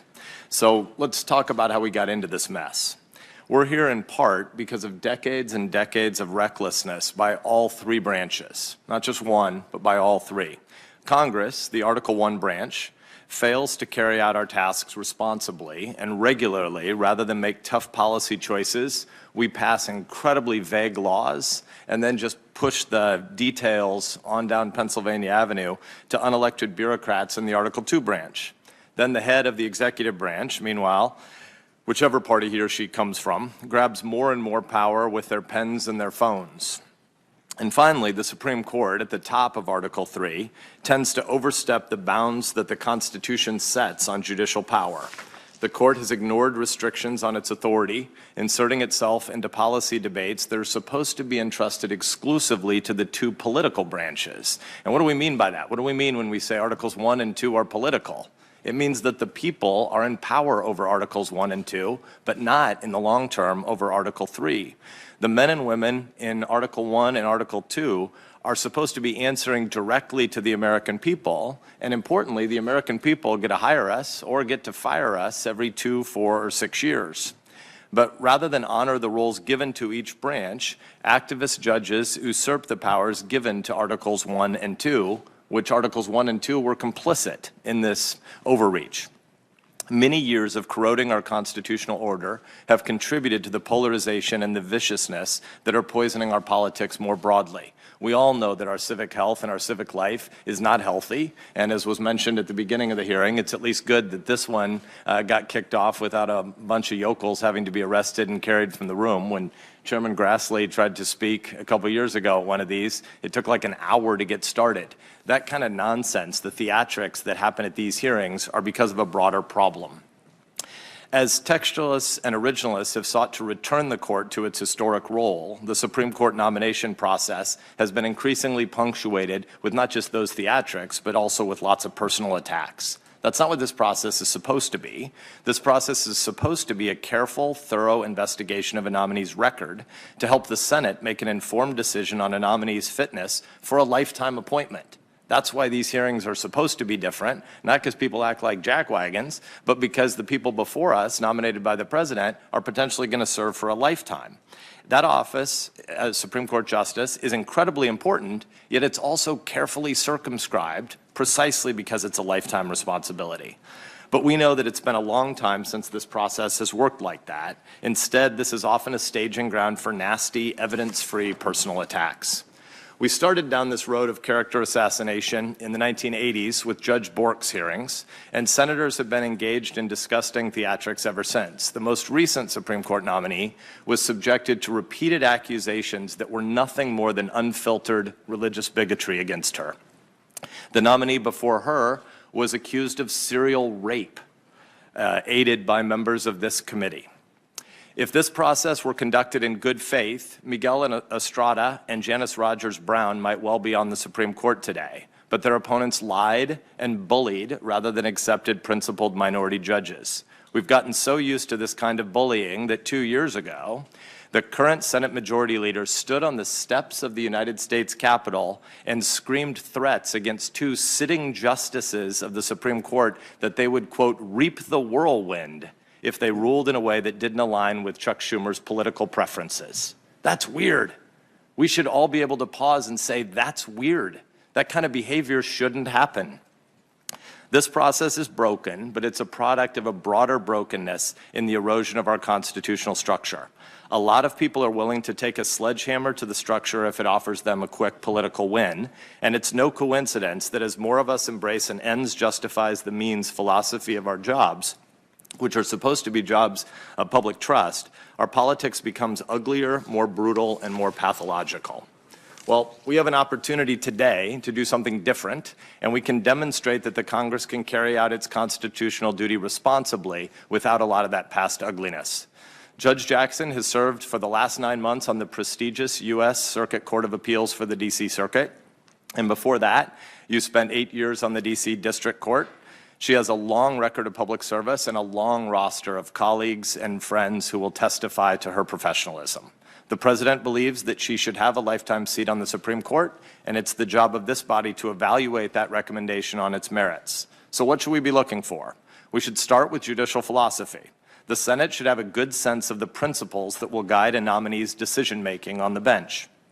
A robust and thorough judicial philosophy can help us understand how, when faced with difficult or unprecedented decisions, as the court occasionally is, and I would just like to compliment Senator Coons a minute ago mentioning that a huge share of decisions that come out of the Supreme Court are actually 9-0. They just tend to not be the ones that make the headlines, but they're incredibly important. And the public trust that we need to restore in all 3 branches of government would be well served by us paying more attention to some of those 9-0 decisions. But the ones that tend to be most contentious and the ones that tend to generate the most headlines are the occasions where judges have to figure out what they do in areas which are gray and ambiguous, where the law might not be clear. And so it's incredibly important for a judge to tell us how she or he works out those principles in times that are new and confusing. This will make their rulings more durable and sound, and it will help rebuild public trust in the court and in the government more generally. Unfortunately, too many of the court's decisions do not rest on solid constitutional foundations and reliable legal reasoning. Justices have too often written decisions to claim partisan policy victories and then retrofit bad legal reasoning or political decision-making to justify that ruling. Some of the most divisive cases in the court's recent history fit that bill. It's for that reason that, while we should all respect the Ginsburg rule, the idea that judges sitting before this panel should not weigh in on hypothetical cases that are likely to come before the court, nominees do nonetheless have a duty to be very clear about their judicial philosophy, their legal views, and their interpretive principles. The American people should not be asked to consent to any nominee who operates on principles that are obscure, confused, or concealed. That means that each of us has a job to do in these hearings. It is our job on the Senate Judiciary Committee to ask questions that help give the American people a clear view of the nominee. It's Judge Jackson's job to make her philosophy clear and well understood. And at the end of a constructive hearing, a nominee will have given us a good sense of how she thinks about the constitutional structure, what it does and doesn't do, and the key pillars that support it, most fundamentally the separation of powers and our carefully calibrated system of checks and balances. Throughout this process, we should all remember that a Supreme Court justice is not a lawmaker by another name. A Supreme Court justice performs a crucial but limited function in our political system, namely to interpret and fairly apply the text of the law as written and as understood at the time it was adopted. A forthcoming nominee will make clear a commitment to uphold that purpose, which is the court's true purpose, not the purpose concocted for it by decades of political use, abuse, and overreach. A good nominee will show a commitment to the strict protection of enumerated rights, not the fabrication of unenumerated rights through contorted readings. An excellent nominee will offer a robust judicial philosophy that makes sound decisions more likely and more trusted by the public. Chairman, I look forward to hearing from Judge Jackson this coming week. Thanks, Senator Sass. Senator Blumenthal of Connecticut. Thanks, Mr. Chairman. Good afternoon, Judge. Thank you for being here. Thank you to your family. And thank you to President Biden for his vision and wisdom and courage in nominating you. First, on a personal note, for all of your extraordinary accomplishments and your immense distinction, you have shown two qualities that are rare among powerful, accomplished people: kindness and humor. And you're obviously a good listener, because you're doing a lot of listening here today. As you've seen, we're likely to hear more than a few straw men today, worn talking points, imagined grievances, but this hearing really should be about you, not about us. Historic is a word often overused in this place where a lot of history is made, but today seems truly to merit it. Certainly, it is an inflection point, an inflection pinnacle for our nation. The appointment of a black woman to the United States Supreme Court, let's be very blunt, should have happened years ago.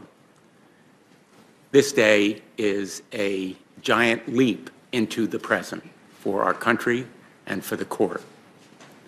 The appointment of a black woman to the court means that your service will make the court look more like America. Hopefully, too, it will make the court think more like America.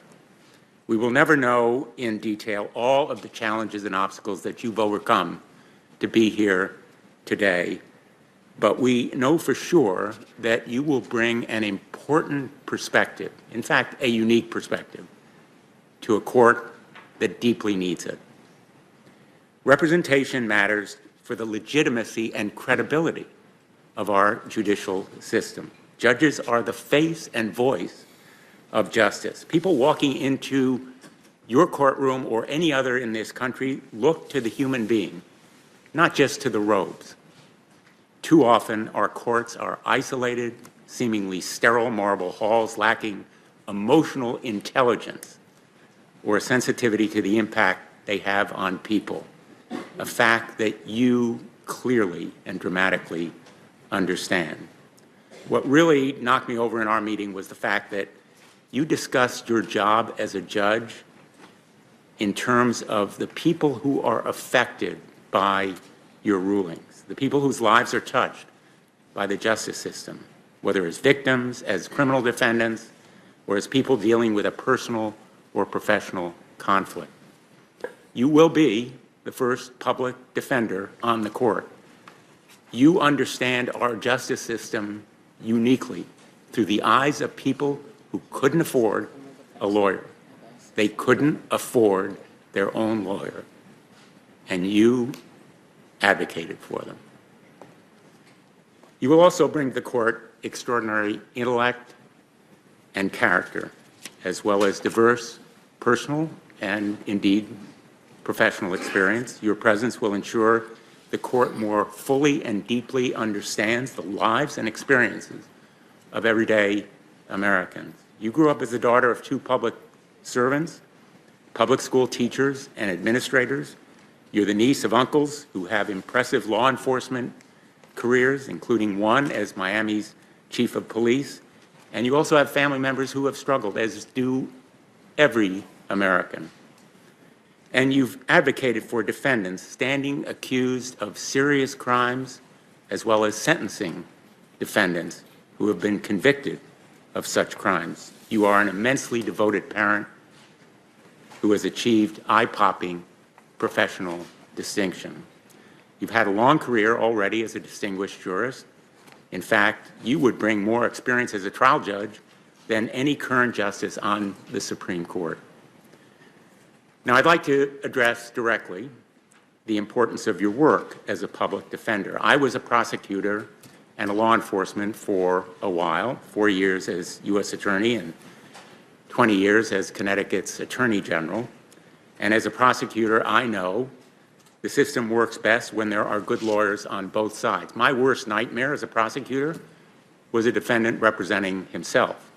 My second worst nightmare was an incompetent counsel representing a defendant, because I know effective representation on the other side means more likely an error-free trial. I'd also like to address an issue that's been raised first by Senator Durbin and then by Senator Graham. I'm likely to be followed by one or more colleagues who have raised allegations about your record that are simply unfounded in fact and indeed irresponsible. They're unproven and unprovable. They're simply false. One of the first lessons that you learn as a prosecutor is never to promise a jury evidence that you don't have. There is simply no evidence to support these unfounded attacks.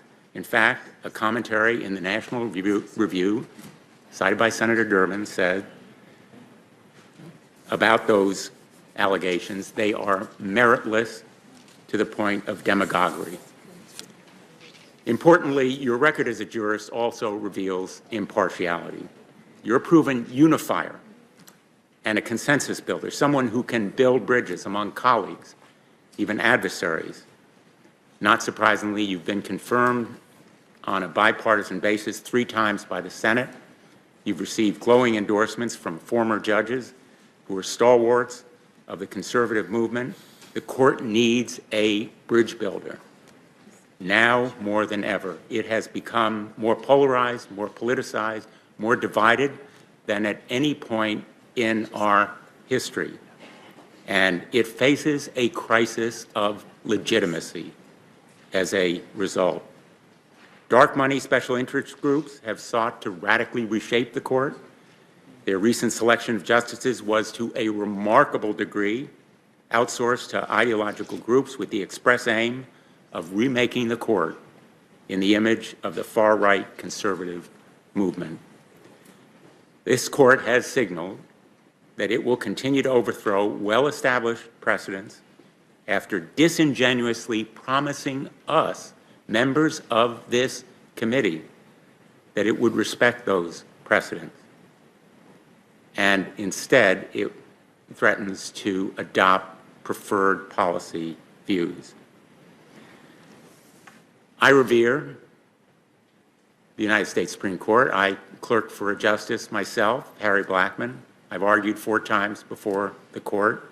I'm deeply concerned that this court is careening toward a precipice that will gravely threaten its role in our history, that it is out of step with America, and that it is losing the trust and respect of the American people that are essential to its authority.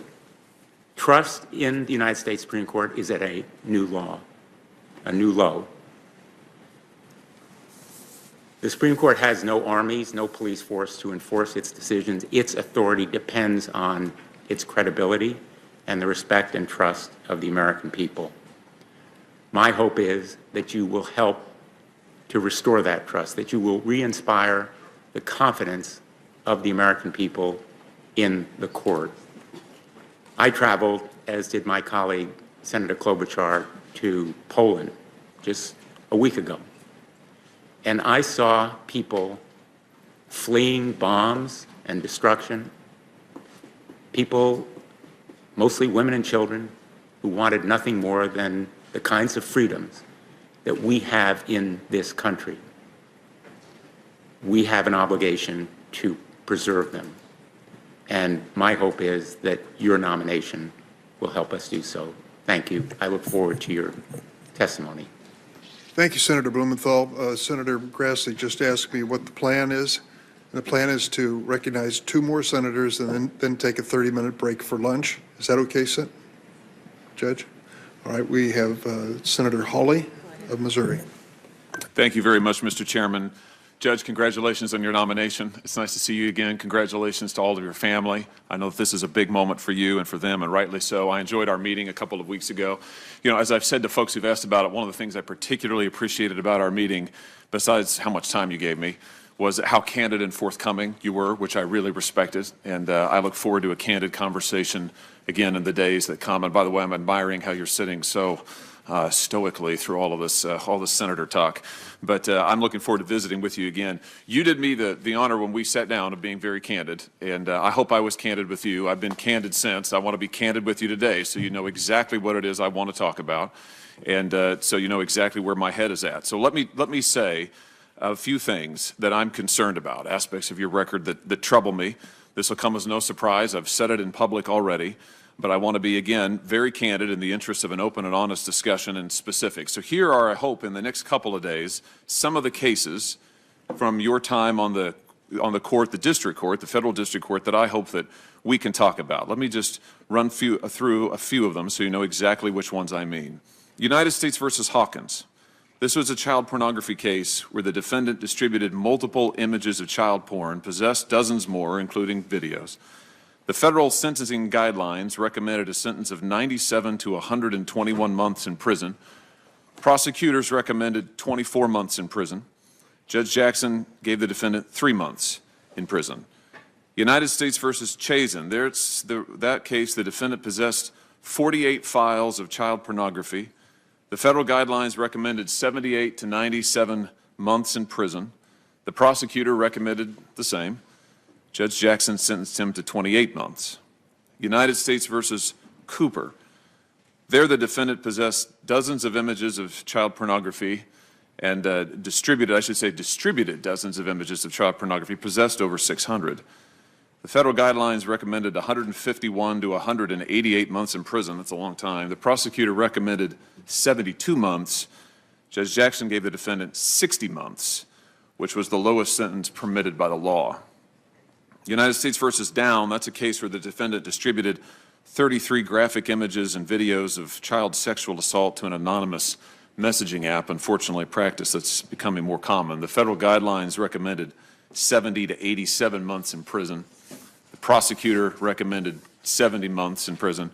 Judge Jackson sentenced him to only 60 months. Again, that's the lowest level that was permitted by law in that case. United States versus Stewart, the defendant there distributed scores of images of children suffering sexual abuse. The guidelines recommended 97 to 121 months in prison. The prosecutor recommended 97 months in prison. Judge Jackson gave him 57 months. In United States versus Sears, the defendant distributed over 100 videos of child pornography. The guidelines recommended 97 to 121 months in prison. The prosecutor recommended 97 months in prison. Judge Jackson gave him 71 months. In United States versus Savage, the defendant was convicted of traveling across state lines to engage in sexual intercourse with a child and also possessed 6 separate thumb drives of child pornography. The guidelines recommended 46 to 57 months in prison. The prosecutor recommended 49 months in prison. Judge Jackson sentenced him to 37 months in prison. Now, those are 7 cases that represent, as near as we can tell, all of Judge Jackson's cases dealing with child pornography from her time on the district court, in which she had some discretion to hand down a sentence. There's some other cases in which she didn't have any discretion. The law bound the sentence that she had to give. And what concerns me, and I've been very candid about this, is that in every case, in each of these 7, Judge Jackson handed down a lenient sentence that was below what the federal guidelines recommended and below what prosecutors requested. And so I think there's a lot to talk about there, and I look forward to talking about it. Now, I will note that some have said that the federal sentencing guidelines are too harsh on child sex crimes, especially child pornography. I've heard that argument a lot in recent days. The chairman quoted someone earlier today who takes that point of view. I'll just be honest, I can't say that I agree with that. I mean, the amount of child pornography in circulation has absolutely exploded in recent years. Here's a New York Times report from 2019, I'm quoting now. Last year, tech companies reported over 45 million online photos and videos of children being sexually abused, more than double what they found the previous year. The report goes on to say this: 20 years ago, these online images were a problem. 10 years ago, they were an epidemic. Now the crisis is at a breaking point. Unfortunately, it's even worse than that. Just last week, the National Center for Missing and Exploited Children reported finding 85 million files of child pornography in 2021. And of course, this committee has heard testimony from prosecutors and others who are grappling with the problem of how to get at this porn and those who distribute it, how to prosecute them and hold them accountable. Here's my point. I think it's difficult against this backdrop to argue that the sentencing guidelines are too harsh or outmoded, or that we should be somehow treating child porn offenders more leniently than the guidelines recommend. But I want to be clear about this, that those arguments that I've just been rehearsing, those who say that, that's not what Judge Jackson has said.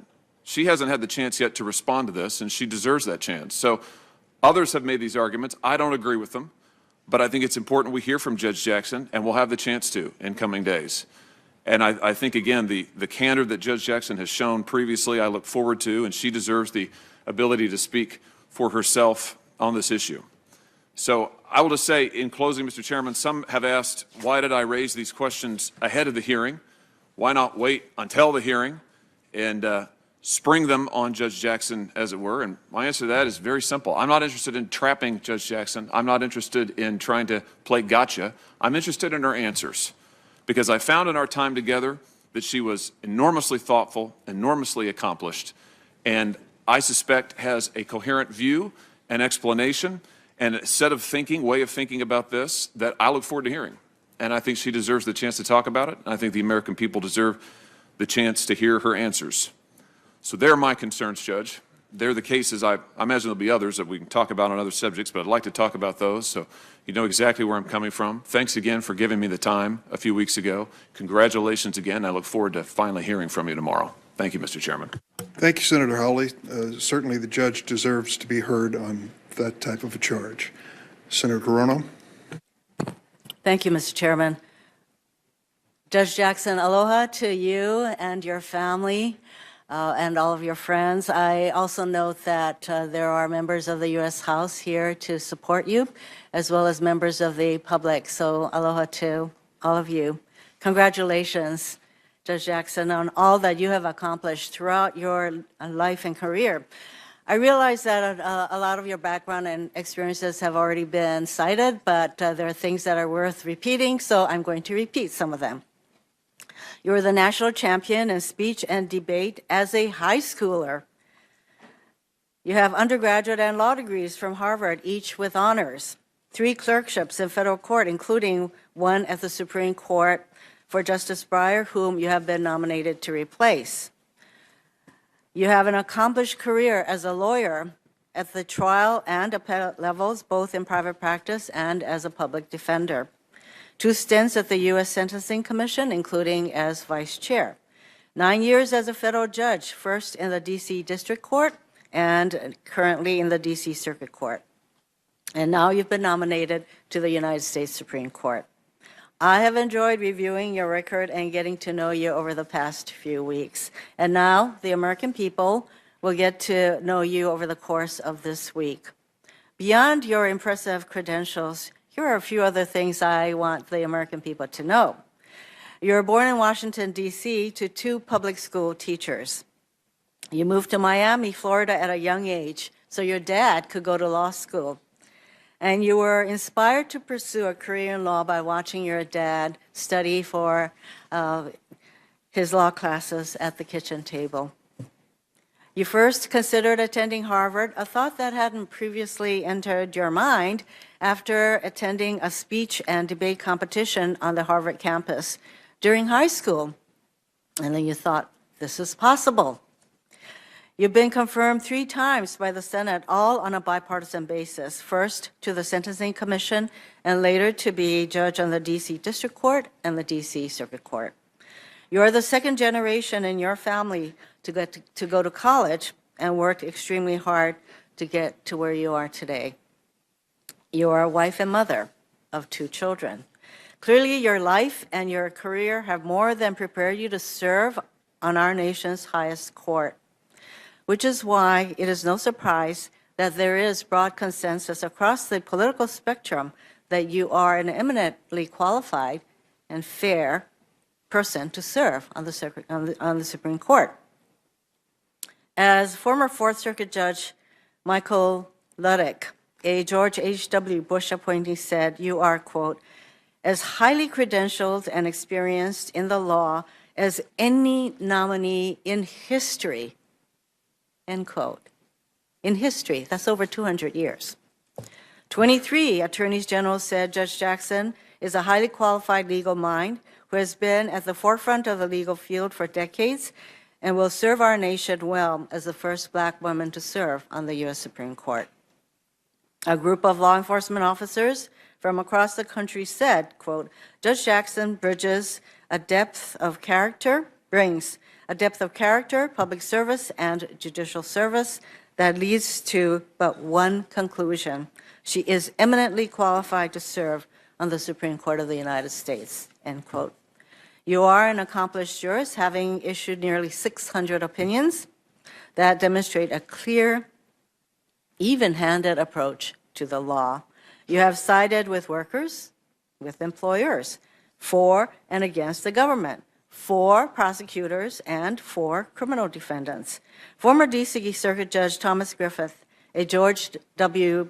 Bush appointee, summed it up best when he said, you, Judge Jackson, quote, will adjudicate based on the facts and the law and not as a partisan, end quote.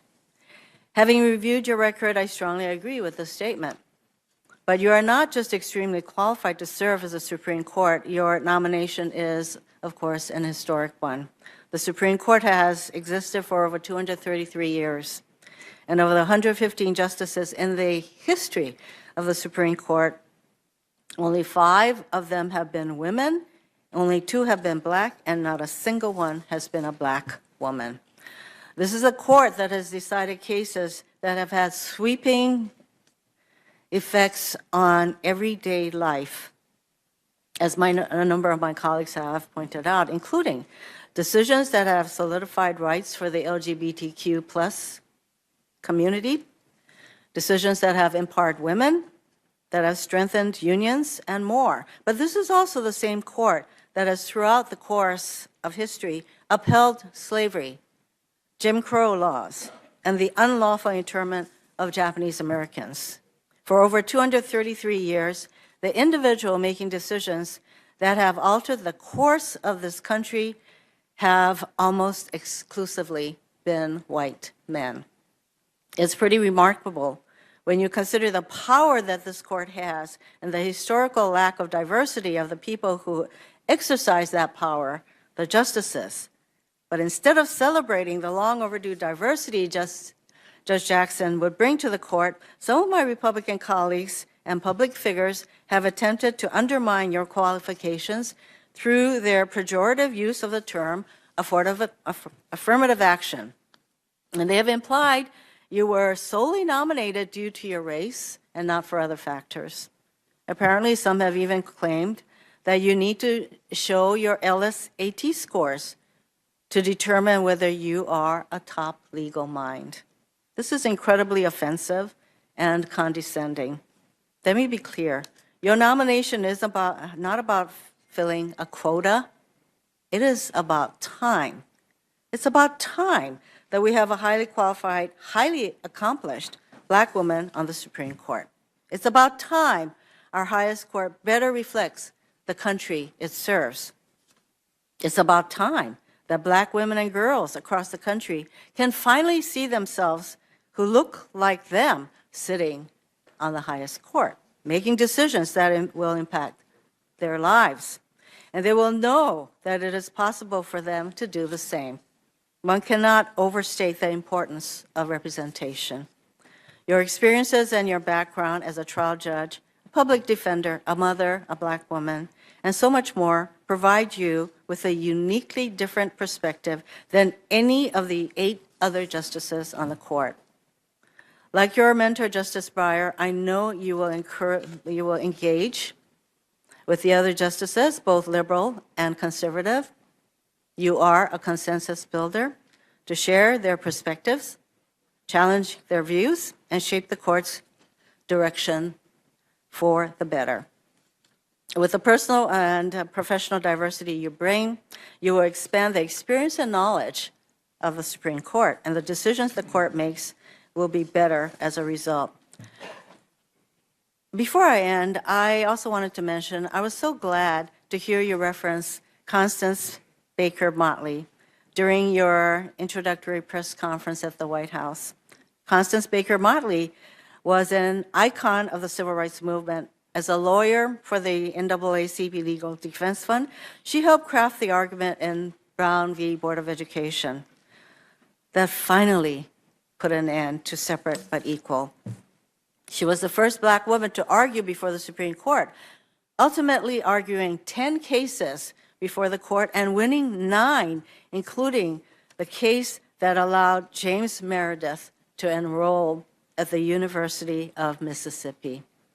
She became the first Black woman appointed as a federal judge, serving on the Southern District of New York for 20 years. And in a world free from discrimination, she may have been the first Black woman to sit on the Supreme Court some 50 years ago. As you said at your press conference, you stand on Judge Motley's shoulders. I have no doubt there will be a generation of young girls who will stand on yours. I also have no doubt that you will respond forcefully to some of the allegations that have been lodged against you, Judge Jackson. I congratulate you and your family on this historic nomination. I look forward to hearing from you this week. Mahalo and aloha. Thank you, Senator Hirono. Now we're going to break and return at 2:05 when you will hear this, and we're back in business. In the meantime, thank my colleagues, and I particularly thank the judge for her patience.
Sir?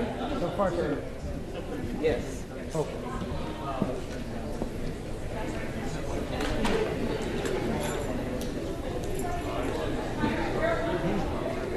Quick lunch.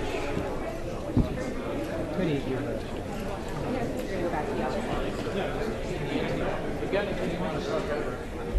I'm happy to sit and talk for lunch for dinner. No, I mean, Pretty much every day. we've got some time later after everyone's done to move and we all join. Neil also has to come.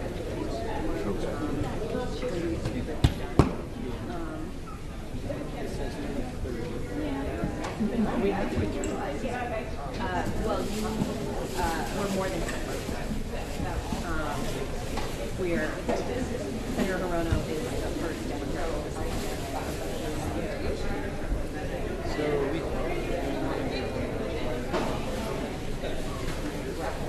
half-time, 3/4 of the way done moving to a new apartment. I woke up this morning. Oh crap! I have one clean shirt. Like my stuff is still not quite all. That in theory is in addition to buying groceries. We can order them. I live over a Trader Joe's now. Ooh, nice. It's just, Are you on 14th? Or no, you know, this residence is at Eastern Market. Okay.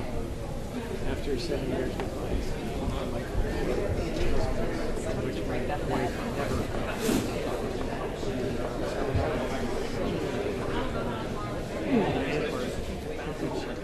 really excited about it. But where like I've had 7 years of somebody else had everything from vegetable peelers and coffee. Like I moved into Merkel's house where he had everything already there, and I brought it. I'm buying everything. I've got rental furniture. I've got and so that's what I was doing all day Friday and all day Saturday.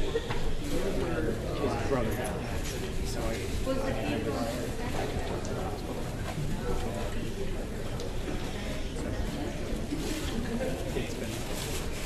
And then as Maggie and I tried to drive down midday on Saturday to finish, I get an idea going through Baltimore. Like in the like going like in the chute going into the tunnel. In the tunnel? No, no, but like a half a mile. So like not on at a point where not there's just like trees in the there's just a little bit of brush and then 3 lanes of traffic and a concrete barrier and 3 lanes of traffic. What the hell are you doing here? For 1 o'clock or something. Right in the middle, yeah. Yeah, in the middle. I mean, we were supposed to get here. Wow. And then she was a trooper. We spent until. But I actually managed to get 2/3. Because I looked at this week. I can't do this with, half and half. Are you having your lunch hot? It's our. It's.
I'm doing my job.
Yeah.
1, 2, 3, 4, 5, 6, 7, 8, 9, 10, 11, 12, 13.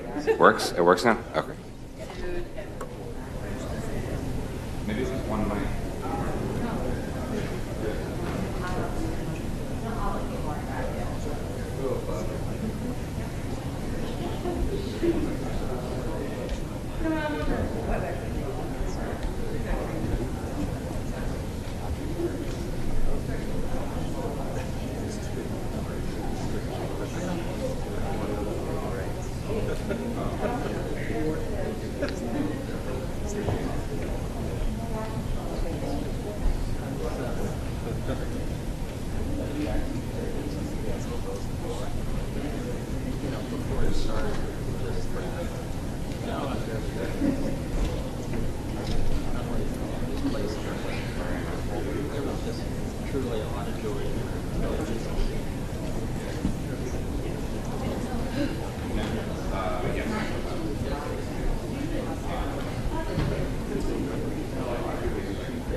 John. It's fired. Fired.